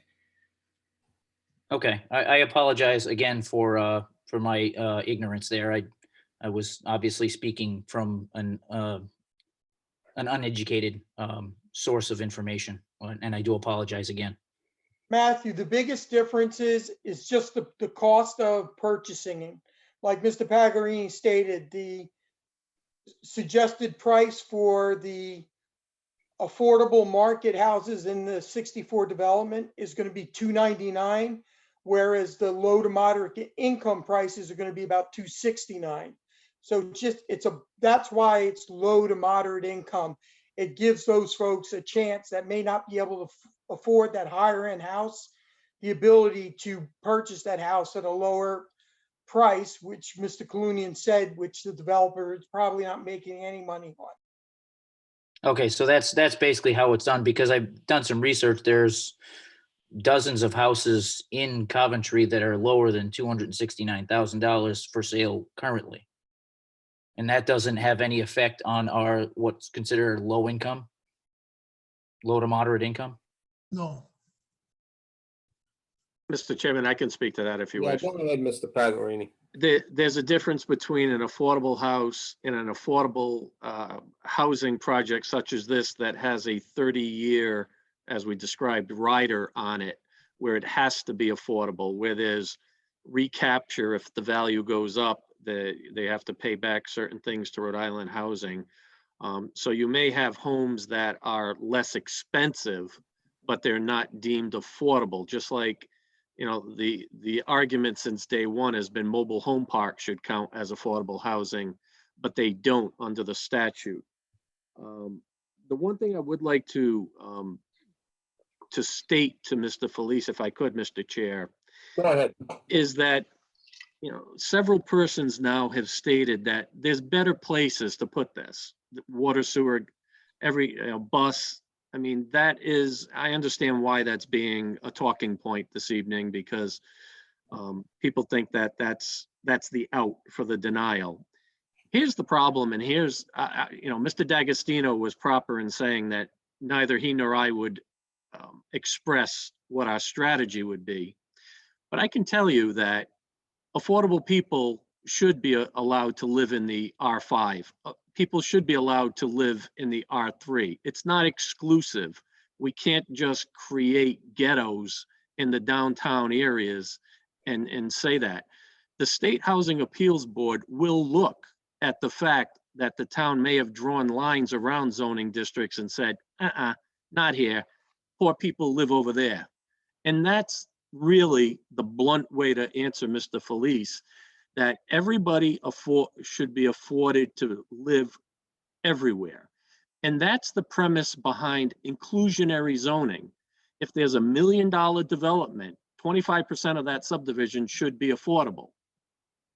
Now, in reality, that's a problem, but that's what the law is blind to, which is just because you have a high-end neighborhood, just because you have large zoning neighborhoods, there are creative ways of putting housing stock that people can afford. Not everybody who's poor is a minority. Not everybody who's poor is old. They could be young. They could be whatever. We see this as a project that will be populated by retirees and millennials. We don't see this as being anywhere near burdensome to the school department as what a traditional subdivision would be. There's trade-offs on a lot of these things, but I can tell you, one of my arguments would be, if an appeal was brought, what has the town of Coventry done to put affordable housing in the more rural areas of town? And I think that's a fatal flaw with the town right now. And that's why I just want to raise that, because too many people are saying it's not the right area. And we're not the arbiters of that. There's policies that are laid out on the state level, and people belong, you know, you could say that a poor person's not allowed in the town of Situate because they have 2-acre zoning or greater everywhere. You could say entire towns that have wells, poor people can't live there. That's not what the purpose of the statute is. We're looking for affordable, not only as Mr. Colonian and the chair and Mr. Kenny just stated about the market price is a little lower. The monthly carrying costs will be a little lower. Their tax assessments will be a little lower based on their purchase price. Because of the restrictions on the property, their monthly fees will be lower so that they can have more buying power to get in. This is a complicated issue that the General Assembly was supposed to take up this year as their number one issue, was going to be, how do we get more affordable housing? you have to be proactive from the town's perspective, because as somebody who did research for the General Assembly on this topic, I can tell you they're looking at eliminating strictly one single family zoning districts, that 2 and 3 families should be allowed on every street throughout the state. There's all kinds of changes that are coming down the road that the town of Coventry needs. If you take anything out of this hearing, the town needs to hire consultants to update their regulations so that we don't have to do what we're doing right now. And I think we're doing it in a very friendly way, but I understand the angst of the neighbors.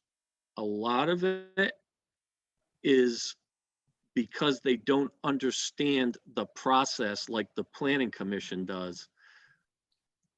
But there's a tipping point in Rhode Island right now where workforce housing is desperately needed. And that's what the void we believe we're providing.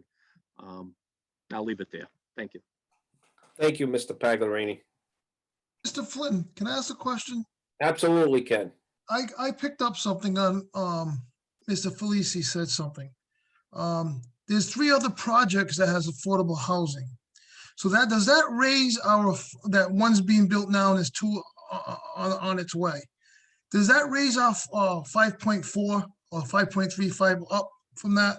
Is that counted in already, or that's going to be counted in? It will be counted in when the projects are completed. So the Compton Meadows are in the beginning stages, but that 25% of the affordable is calculated into that 5.35, I believe, Mr. Paglerini. I believe that that's the case. Not yet. Mr. Crossman, will they have to have a CO for that? No, it's not in yet. It's the project's approved, but those 25% are not yet in, because they're looking at, right now, they just came out with the new 2 years report. ago. Those are 2019 numbers. Correct. The 5.35? Yes, well, yes, because they're acting on a year behind. So that project did not receive final approval till 2020. And I don't think it counts anyway, because I think it needs to be built out before those numbers can apply. Okay, thank you, Mr. Crossman, for that.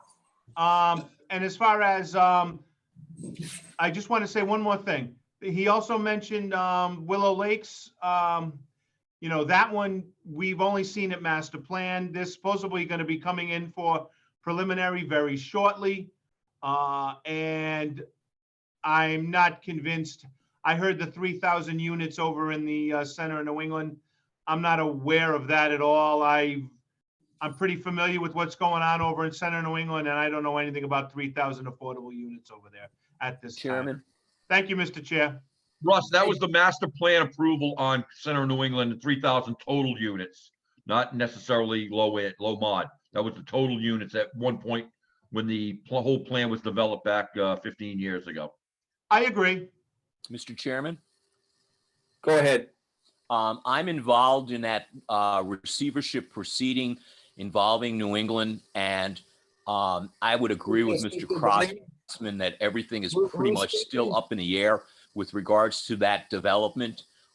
It's currently before the business calendar in Providence County before the Honorable Judge Stern, and there still is a long way to go relative to that project. Is that you, Mr. Delaney? Yes, it is. All right, just for the record, I just wanted to say that I wanted to make sure the stenographer knew who was talking. Yes, I apologize. Oh, no problem. But we're not close to our 10%. So these projects are going to keep coming up in front of us, and we're doing the best we can to look at the low to moderate income facet of it. So those are not considered in right now, but they could be coming. Yes. All right. Thank you.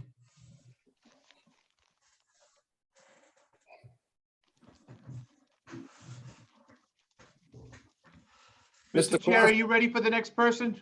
Yes. All right, this time I'm going to bring in Brad Levitt.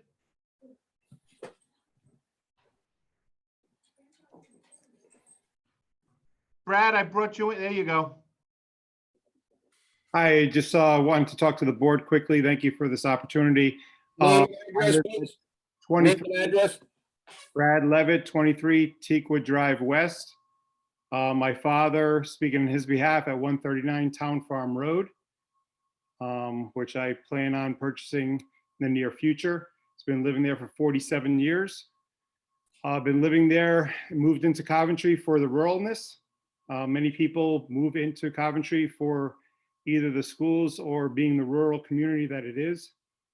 I understand the board's difficulty with this decision. I think a majority of the Coventry would not be for this. And personally, I probably want to leave it into the hands of the state. I know the board has to decide whether or not to go with the 60 houses or the 90. If it goes to the, before the state, it'd probably go towards the 90. But I think a majority be willing to roll the dice. I'm not going to get into all the logistics of the health concerns or the safety. I mean, Town Farm Road is going to be dicey. It's dicey as it is. My father lives at that first corner. If you're familiar with Town Farm Road, it's pretty sharp. I think a couple times a year, people end up on Judge Capaldi's lawn or his backyard every single year. You tack on, a couple hundred more people driving that road, it's going to be even more so. As Mr. Anderson stated before, people, where do we draw the line? We keep on moving past back the goalpost, back the goalpost, back the goalpost. If R3, now it's no longer going to be that. You made it that way for a purpose. So where do you stop? Talking about the DEM, they're in charge of the water. Well, you have a bunch of straws, you add more straws to the cup, eventually that cup is going to dry out. So the DEM will be in part of that, but it's something to be considered. I just think it's one of those things where people move into Coventry for the ruralness and you keep on backing it up. And like, I think it was Mr. Reyes has said, don't feel like being bullied, like, make the decision and maybe put it in the hands of the state to decide on whether or not it's 60 or 90. But, that's my piece. It's a long night. That's my state. So thank you for everything you guys are doing. And I appreciate your time. Thank you, Mr. Levitt. Appreciate your comment. Hey, Ron, this is Jim Kenny. Can I ask Mr. Pagliarini a question? Sure, go ahead. Mr. Pagliarini, for the water, I just want to see if I remember what you stated. You stated that the current wells in that area are probably down 100, 150 feet or so. What the statement was, Mr. Kenny, was that we pulled the well logs, our hydrologist pulled the well logs at DEM for everybody in the area. We have well data for over 50 wells. We have the depth, we have the flow. I said there are a considerable number of wells that would not be permitted today because they're too shallow. Then there's a significant population of wells that exceed the 150, but not very deep. Normally we start talking 400, 600 feet is deep. There's a whole bunch of wells in the vicinity that may have gone dry this year that are less than 200 foot in depth. Okay, and your proposed wells for this would be somewhere around 400 to 600 feet, which is roughly 2 to 3 times deeper than the wells that are currently drilled in that area. So if that's the case, you would be accessing a whole different aquifer, correct? I believe that was the testimony of our hydrologist last month, sir. Yeah, potentially. Yeah, and the test will prove that one way or the other. All right, thank you for that clarification. Thank you. Thank you, Mr. Kenny. Mr. Are you Crowe? ready, sir? Yep. All right. I'm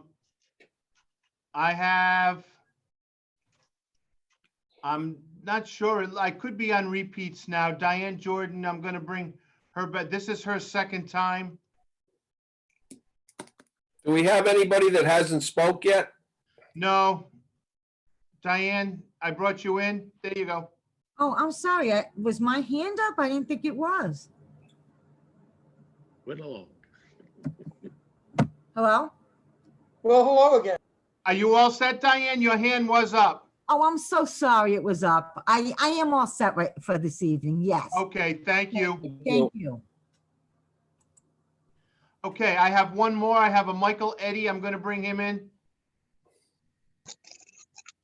Hello, everybody. This is Mike Eddy. I'm up on Whistle Lane, 7 Whistle Lane. I'm one of the abutters on the back of the property. And as to the wells, I recently had maintenance this last year on my well, and it was 550 feet. And so obviously, we don't have water right now. I'm a family that moved in. I wanted to be in the rural area, and I'm a growing family. And so concerns of drilling the well deeper is obviously the issues that I have. So it seems to me that the area being zoned for smaller residential, versus putting as many as we could seems more of an option that I'd be looking forward to. So that's all I had to say. I know we've been here for a while, so thank you. For the comments, appreciate them.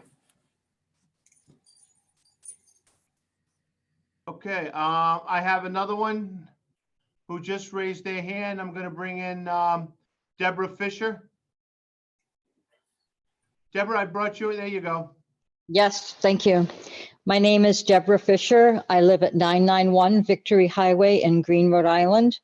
And my main concern, I welcome seeing more diversity in Coventry, from race to ethnicity to income. That's awesome. What I don't welcome is seeing development in rural areas like where I live. I'm not particularly close to this, but I think this is not a good precedent to set. I don't want to see larger developments coming in to my area. Thank you very much. Thank you for your comments. Mr. Flynn, we have no one else at this time. Okay. I'm going to make a motion to close public hearing. I'd like to make that motion to close public hearing, Mr. Flynn. Motion by Mr. Kenny, second by Ms. Lukowitz.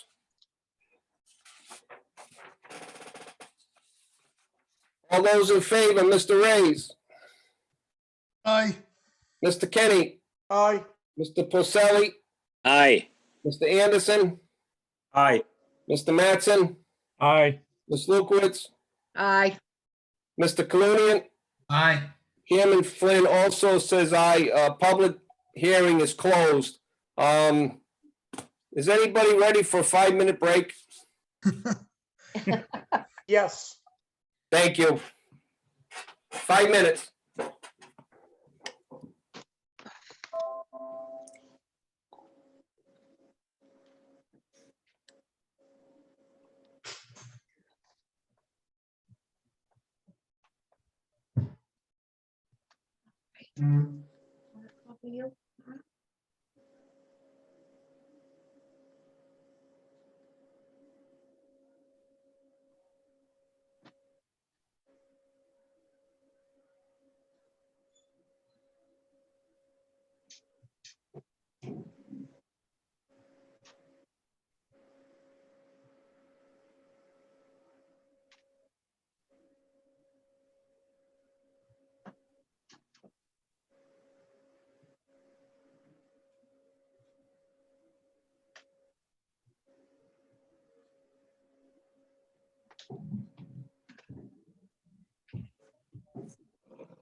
Ay, ay, ay, ay.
I think everybody needed that 5 minutes. I couldn't even make a bologna sandwich in 5 minutes. I needed it about a half an hour ago, but You had to swallow that down.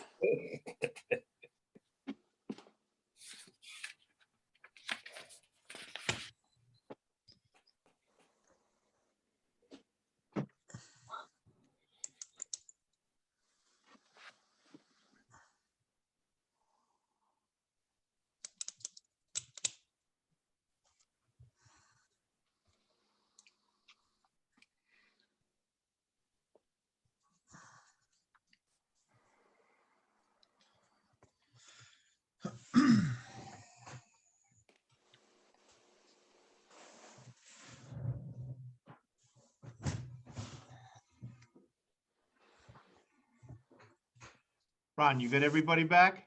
I believe everybody's back. I think Mr. Anderson is just getting back. He's there.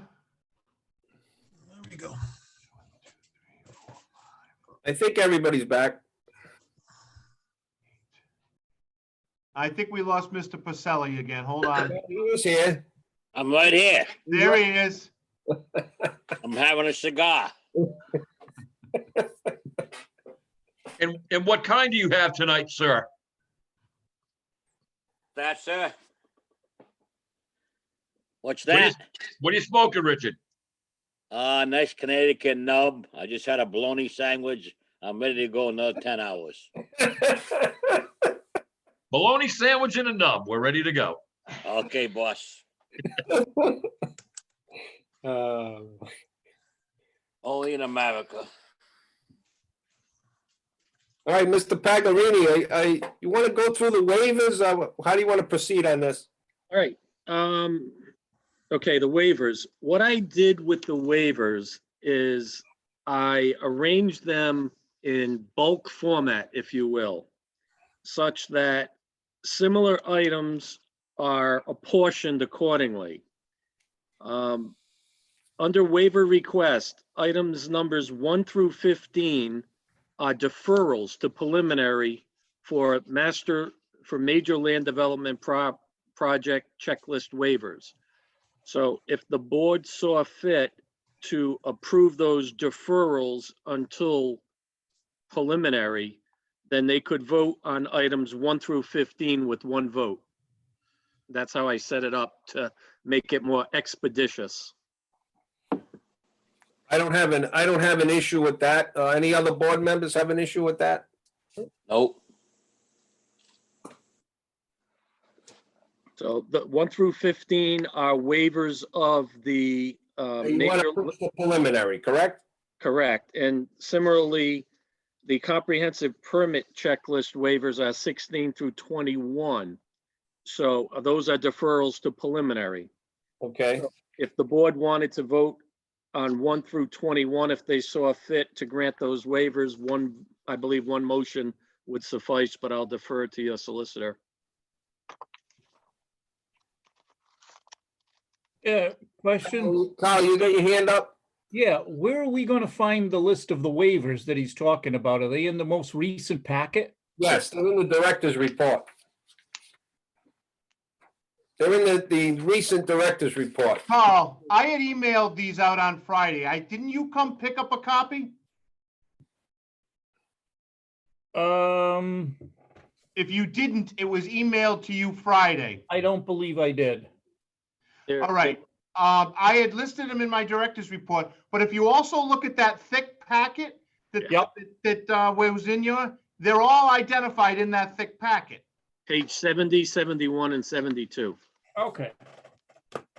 Mr. Chairman? Yes. I was going to suggest, and I appreciate the grouping, and I don't want to read every one line by line, but I think for the benefit of the public, they need to understand what a deferral is and the types of things that we're asking for. We're really just talking about plan details. Correct. I think that needs to be brought out, so that they don't think these are like waivers of different rules and regulations. These are Kaluni, and if you'd like, I can bring those sheets up and share them with everybody to see them. Would that help? Yes. Yeah, that would be great.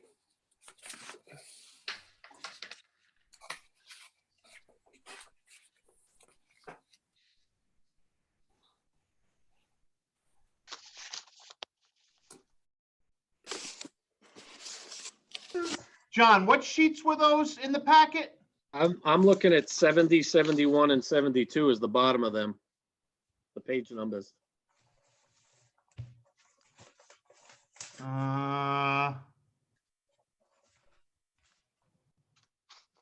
Yeah, you and I must have different numbers. Hold on.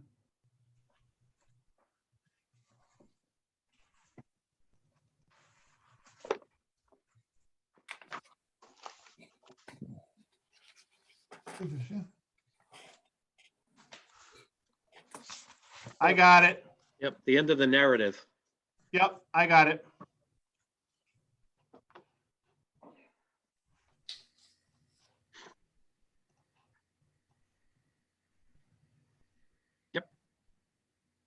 Yep, I've got it.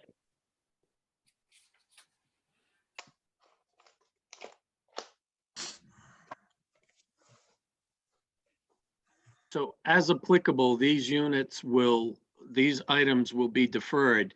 I mean, if you look at numbers 8 and 9, they deal with Kent County water. I can't, obviously come to preliminary, I'm going to say not applicable, but items 1 through 21 will be done for preliminary.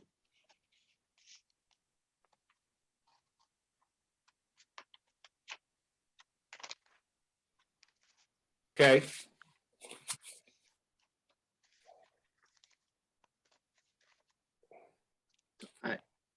Do you want to following that? 1 through 21? You want me to keep going, Mr. Chair, or do you want to vote as? I didn't hear anybody say that I think everybody's following that these are Okay. going to be put out to preliminary. Yep. Items 22 through 35 are all waivers from the subdivision and land development regulations. These are going through number 22 is the width of the road. The regulations require 40 feet. One means of egress, private streets, the length of a dead end, access to adjoining property, street trees, monuments, corner markers, sidewalks, bicycle paths, curbing and street dimensions, curbs and sidewalks. Some of these we're going to do, but we're asking for relief from what the literal regulations are, like monuments. One could argue under the regulations that each condominium needs granite or concrete posts at the corners, distinguishing its parcel. Well, it's not really an individual parcel. It will be for tax purposes, but the whole development will end up being one big parcel or identifiable unit. So we're asking relief just to have the surveys on the corners of the property, not each individual unit. We're asking for asphalt berms instead of concrete curbing. The asphalt sidewalks, and I don't want to misrepresent this, but it's my understanding that Audubon has asphalt sidewalks. They're not concrete on Audubon Drive. So many of these are waivers that you see on a regular basis, such as the length of a cul-de-sac, one way in, one way out, that kinds of things. So that's what 22 through 35 are. 36 through 39, the planning board sitting on a comprehensive permit has the authority to grant the waivers that we would ask of the zoning board. More than one dwelling on a single lot is not permitted in the zone. Land development projects, there's specific relief, the distance between units. Intensity regulations goes to how many units you can put on the property. And then just whether or not we would have to go to development plan review, which we don't believe we would. But a lot of these we're asking just to make sure. Understood. 40 through 42 are financial waivers. The board last month asked us to quantify. What our expectation is we're going to build the road before we pull any permits. So we're asking that we don't have to put up $1.2 million cash surety, that we'll build the infrastructure. There's administrative fees. It's usually per unit. It's rather nominal, but these things all add up. Those costs are there for preliminary and final. And then project review fees. This is one of those hidden costs that I was talking about earlier. The way the regulations are written, 2% of the projected improvements is paid for inspection costs by staff personnel that are on the town payroll. So we would have to come up with $24,000 pursuant to the regulations. We're requesting that $100 per unit, $6,400 is a reasonable amount, since the persons doing the inspections are already being paid by the town. It seems like a windfall to collect $24,000 on this project to do the inspections. 44 and 45 are, because it's an affordable housing project, waiver of the recording of the plans and a waiver of the soil erosion plan. It's only a couple $100.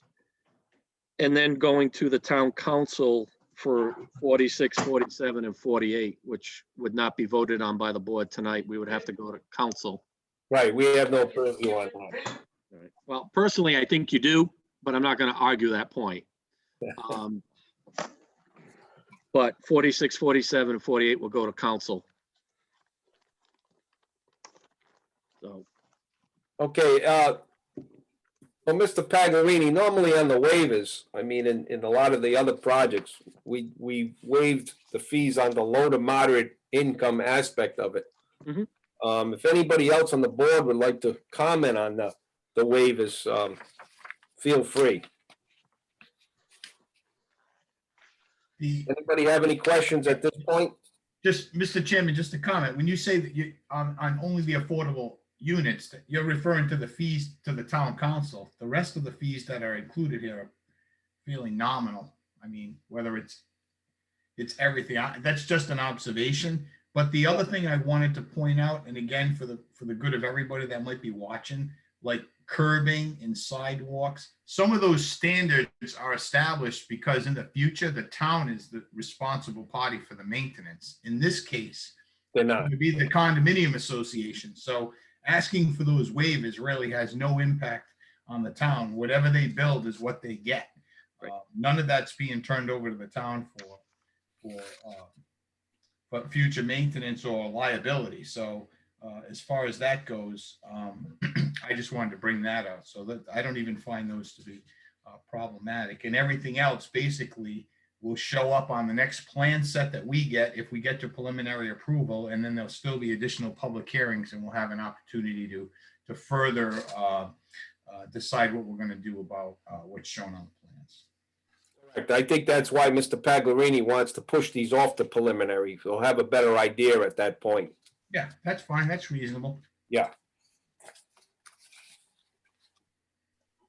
Anybody else?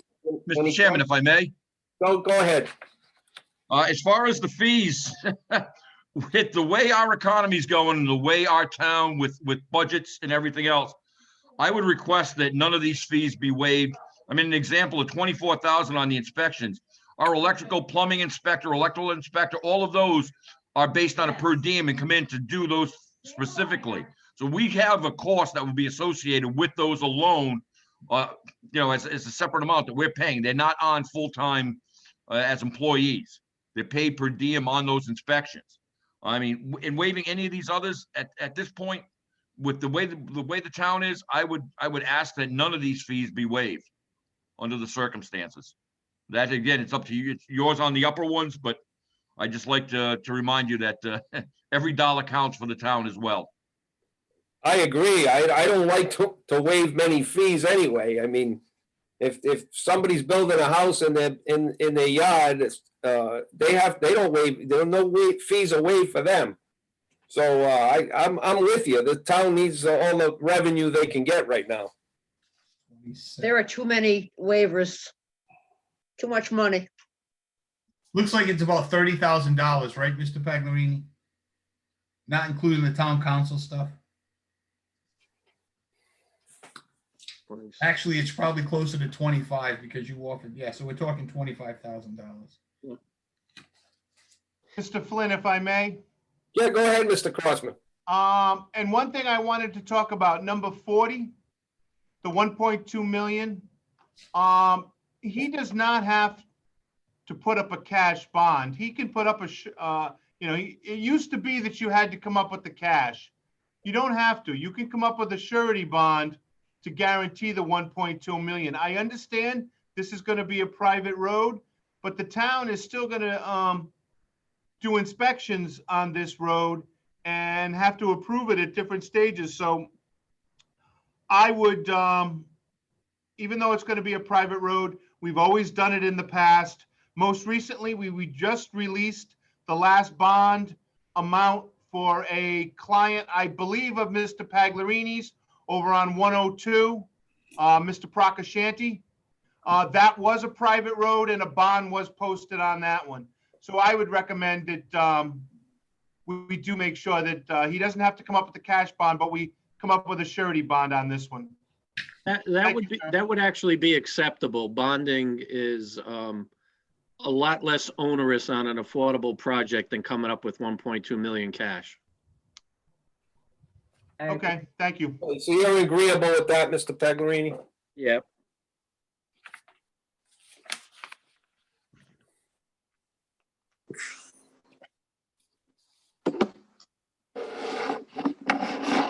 Anybody else have any comments on the waivers? I mean, you heard from our town manager, Mr. Paglarini. How do you feel on that? We're talking $25,000 to $30,000.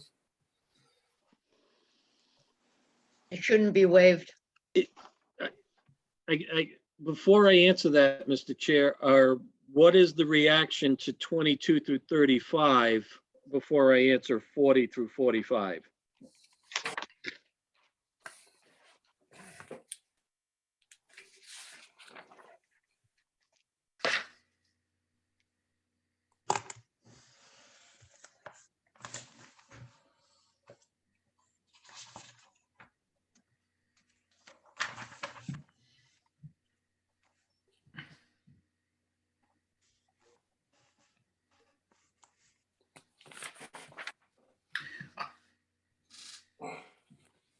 I have one question. And Go ahead, Rick.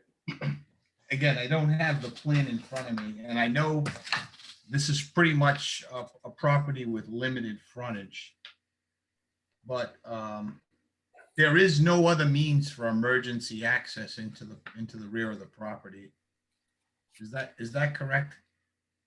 That's why we went with the boulevard, Mr. Colunian, so that if the in or the out was obstructed, that you could go the wrong way down the in or. Oh, yeah. I see what you've done. Yep, sure. So all the way into the point where there's a fork in the road, there's actually two roads, one in each direction. And then when you get to the fork, if one side was closed, you could go the other way. Correct. Okay. All right, thanks.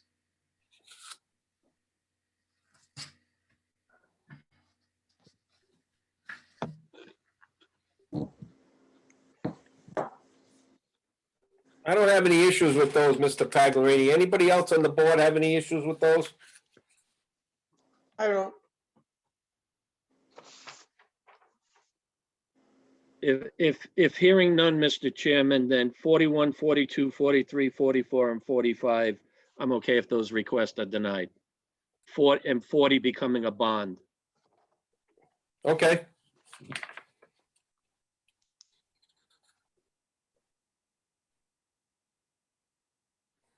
May I ask Mr. Crossman a question on number 40, though? Absolutely.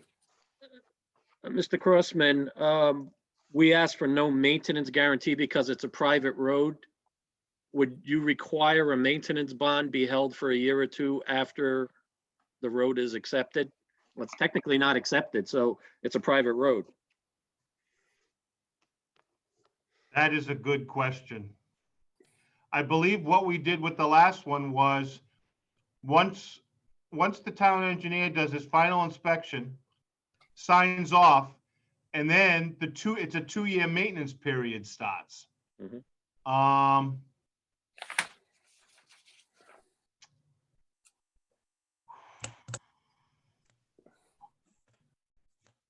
That I'm not ready to,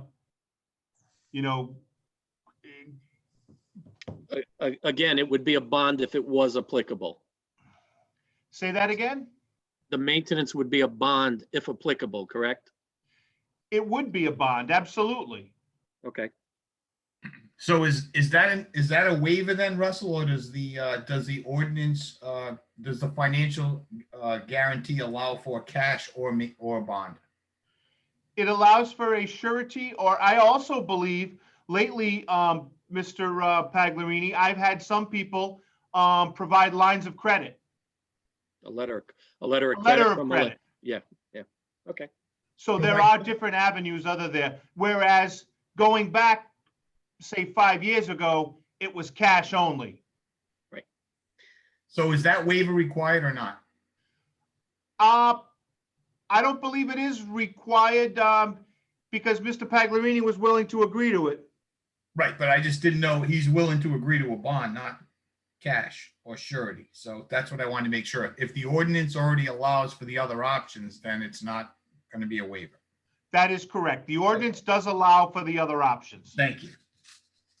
Then I have no objection with 40 through 45 being denied based on 22 through 35 being approved.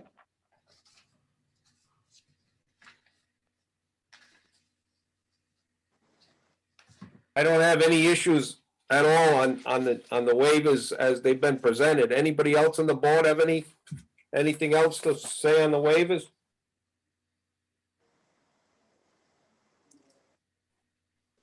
Russ, roll it up a little bit, please.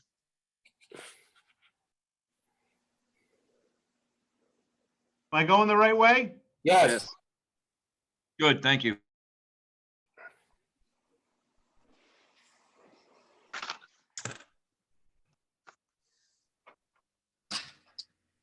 Yeah, 46, 47, 48 will be dealt with by the council, so yeah. No waiver on 40 through 45. I, Correct. I believe if the commission was open to a motion by a member, what I'm hearing is approval of 1 through 39, denial of 40 through 45, and then we know 46, 47, and 48 go to council. So approval from 1 through 39, Denial of 40 through 45. 40 through 45.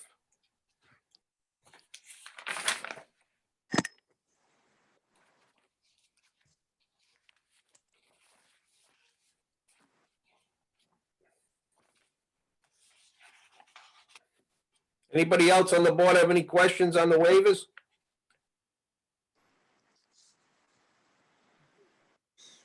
Hearing none. Anybody else have any discussion on the project?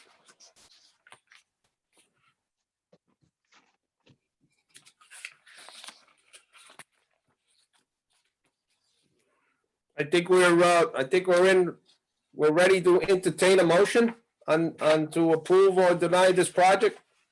Anybody would like to entertain a motion?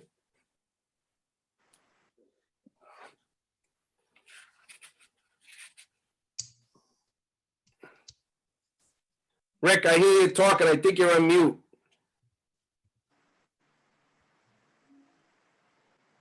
No, I was waiting for something in the background to stop making noise before I unmuted. Oh, okay. My wife is printing.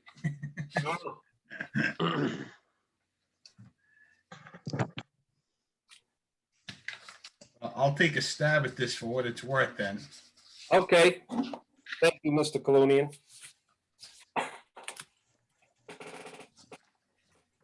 Mr. Chairman, I would like to make a motion that the commission approve the comprehensive permit application for master plan Greenlight Farm LLC and Thomas Miozzi, located on Town Farm Road, Assessors Plat 30, lots 30 and 81 in the RR3 zone. Parcel consists of approximately 70 acres. This is an affordable housing complex, and the applicant proposes to construct 64 individual residential condominium units, with 25% of those units being low to moderate income or having a low to moderate income housing component. The proposed development appears to be consistent with the local needs as identified in the local comprehensive community plan, with particular emphasis on the community's affordable housing plan, and or has satisfactorily addressed the issues where there may be inconsistencies. It's consistent with the local comprehensive plan or affordable housing plan. Okay, considerations. Coventry's affordable housing rate by the state's definition is currently 5.354%, compared with 8.3% with Rhode Island overall. And the town of Coventry and the Coventry Housing Authority should continue to secure available resources to provide housing for low and moderate income groups. The proposed development is compliant with Coventry's zoning ordinance subdivision. I don't know if it's, hold on, I want to read this before I start reading. I'm taking this from the planning director's report. The proposed development appears in compliance with the standards and provisions of the municipality zoning ordinance subdivision regulations, and or were expressly varied or waived local concerns that have been affected by the relief granted do not outweigh the state and local needs for low and moderate income housing. The proposal will require one special use permit for multifamily use. Is this correct, Russ? I'm reading from your report. In the R20 zoning district 6. I have no idea what you're reading. Reading from your comprehensive findings of fact for Boyd's Hold Brook. on. At the back of your director's report. I have to get there, sir. Okay. The proposed density of dwelling units is 1 unit per 1.10 acre. Exceeds the baseline density for the rural residential 3 zone, 1 dwelling per 3 acres, as well as the absolute maximum development density permitted under the zoning ordinance for the RR3 zone for a residential cluster development, which is 1 dwelling per 1 acre. The application sought full waivers of many development fees. Okay, I'm not going to read that. All low and moderate income units proposed are integrated throughout the development, will be compatible in scale and architectural type to the market rate units within the project, and will be built and occupied prior to or simultaneous with the construction and occupancy of the market rate units. There will be no significant negative impacts from the proposed development as shown on the final plan with the required considerations for approval. There will be no significant negative impacts on the health and safety of the current or future residents of the community areas including but not limited to safe circulation of pedestrian and vehicular traffic, provision of emergency services, sewage disposal, availability of potable water, and adequate surface water runoff, and preservation of natural or historical cultural features that contribute to the attractiveness of the community, assuming all the necessary approvals from regulatory agencies are obtained. All proposed land developments and subdivision lots will have adequate permanent physical access to a public road in accordance with the requirements of Rhode Island General Law 4523-60. See, the proposed development will not result in the creation of individual lots with any physical constraints of development.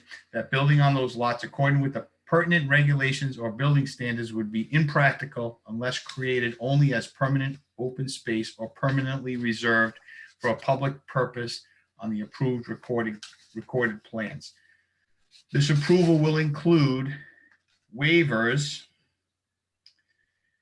from the major land development project checklist, which will be deferred. The following will be deferred to the preliminary stage, plan stage, including but not limited to RIDEM permits, sediment and erosion control plan and quantities, and a definitive list of checklist waivers such as proposed utilities, where they'll be shown the number and location of catch basins, the length and size of water pipes, the location, length, and size of drain pipes, the location of and number of street trees, cubic yards of rock and ledge excavation, yards of fill to be brought to the site, RIDEM wetlands review and approval, any approvals that may be required from Kent County Water Authority, although this project will be served by well water, confirmation that sewer service is not available. Let's see, preliminary subdivision suitability determination from DEM for the use of the on-site wastewater treatment system. Confirmation the town sewer subcommittee has reviewed plans that have been proposed, which again won't be applicable because there's no sewers. The on-site wastewater treatment approval from RIDEM. Landscape plan to be prepared by a registered landscape architect will be brought forth at a preliminary, and an approved soil erosion and sedimentation control plan.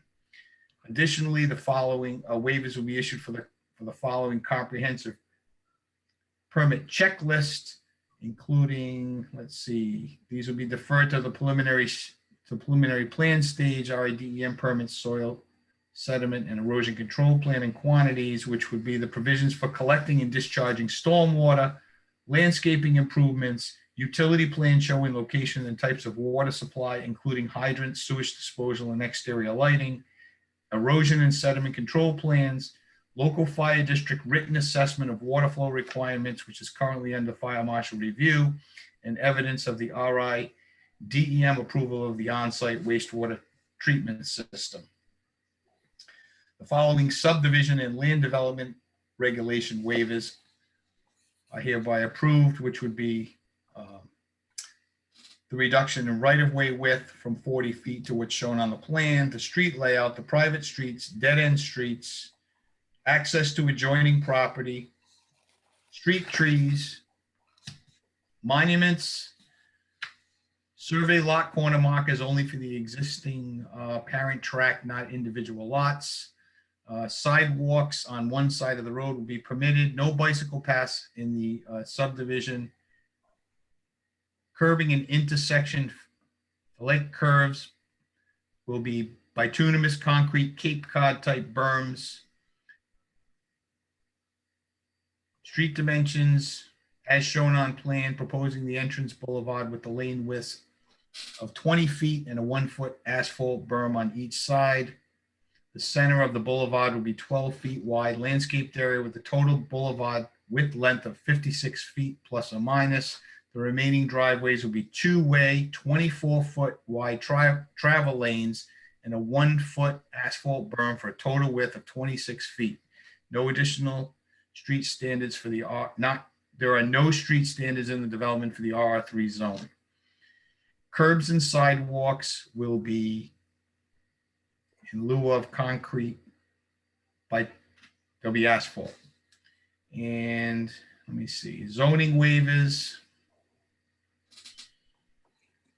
Zoning district use and dimensional regulations, A, table 6-1 and 6-5, a residential 01 single-family dwelling project. More than one dwelling on a single lot is normally not permitted in the RR3 zone. And a rezone to planned unit development would otherwise be required. Article 14, land development projects. Relief is granted from and any and all standards established by that article.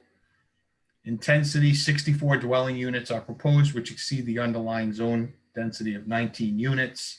And development plan review and all standards established by Article 16. And I think I covered everything else because the other waivers are town council. And then I will incorporate the planning director's report into this motion unless Mr. Crossman saw something that needs to be Yeah, corrected. Mr. Kalunian, on page 9 of 13, there was 3 bulleted considerations that you had mentioned that those did not belong in there. So they shouldn't have affected the motion at all, but they were in there, that they did not belong in there. On page 9 of 13. Okay, my page is not numbered. Is that the one that starts with the R20 zoning? Yes, yeah, the proposal will require 1 special use permit. Yeah, And it says considerations at the top. yeah, but why Yeah, why don't the other 2 apply? Isn't it still 1 unit per 1.10 acre? Wait a minute. The proposed dwelling on the applications including.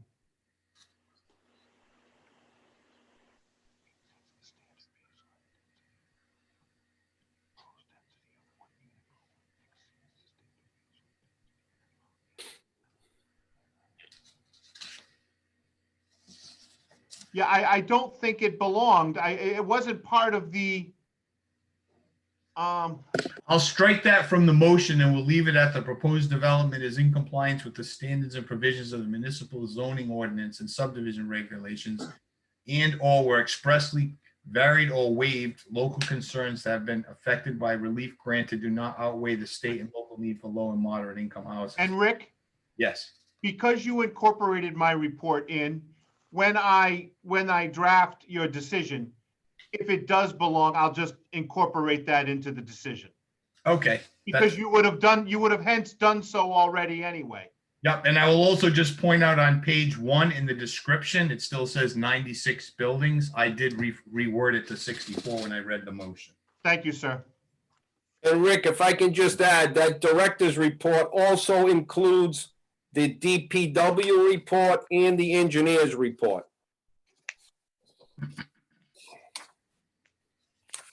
Just want to make sure everybody knows that is in the director's report. And another thing, Rick, I don't know if you addressed it or not, but did you address the general waivers of fees? No, because we're not including any waivers of fees and the rest of them are left with the town council. Well, I'm talking about that we denied. He was asking for a waiver of fees 40 through 45 or 46. The And we, denial, yes.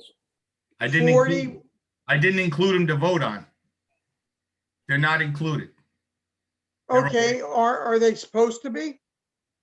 Because 40 changed to a surety to bond, and the other ones, we were denying his request to waive them.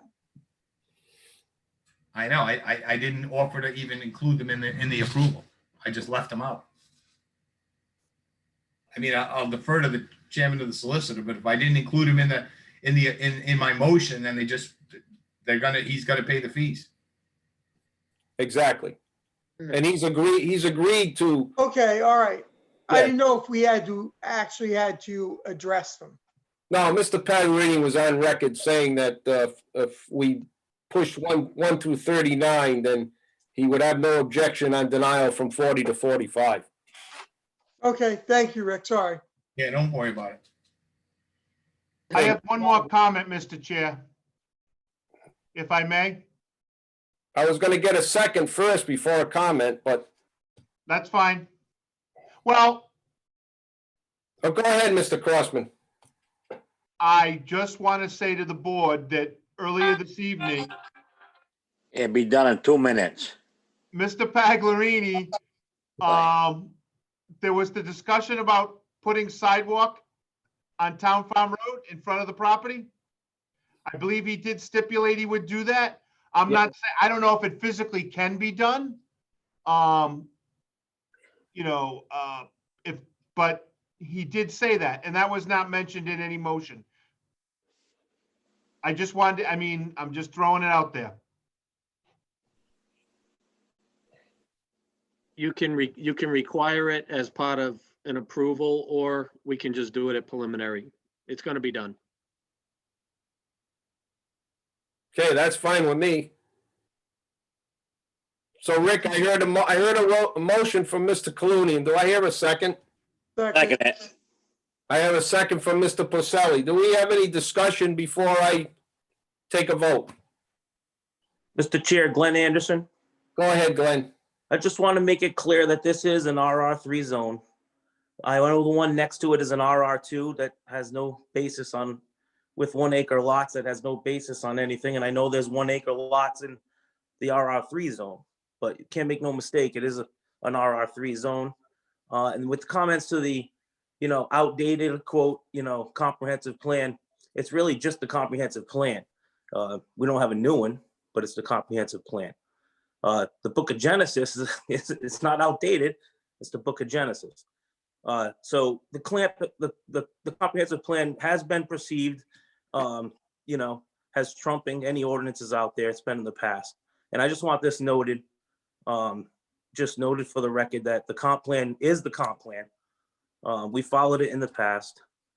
This is an RR3 zone, and I totally agree with the measures in place. I agree. I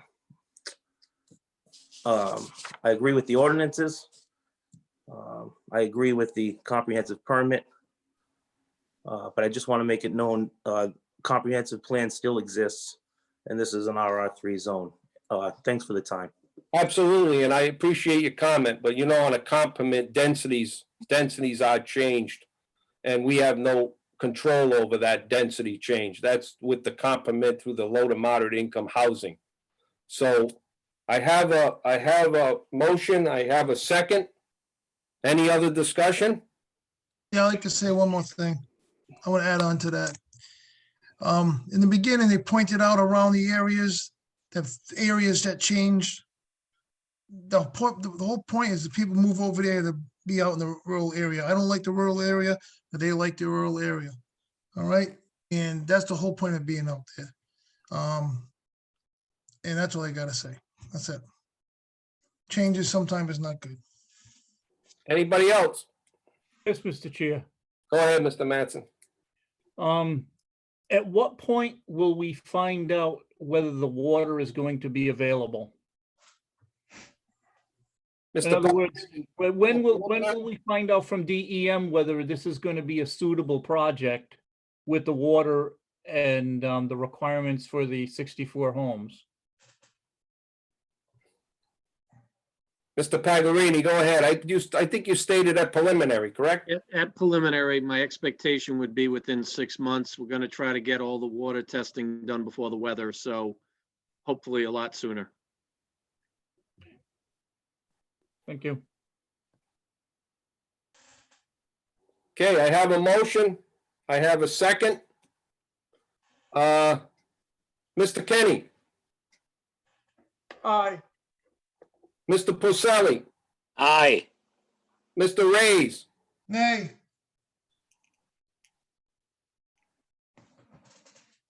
Mr. Anderson, Nay. Mr. Mattson, Nay. Ms. Lukowitz, Yes. Mr. Clunian, You're muted, Rick. Yes, sorry. Chairman says yes.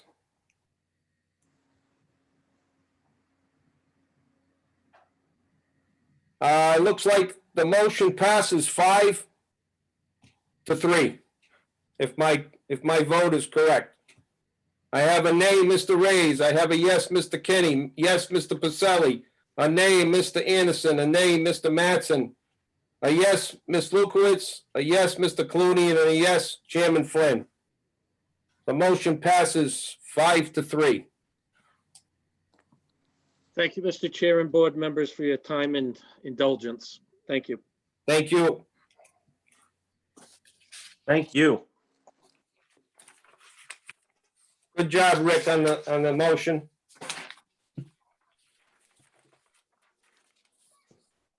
Motion to adjourn? Motion to adjourn. Motion to adjourn. I have a Second. motion, a second. I meeting adjourned. Aye. Aye. Aye. Aye. Aye. All right. Good night. Good Night night. all. Have a happy Thanksgiving. Yes, you too. You. Yes, happy Thanksgiving.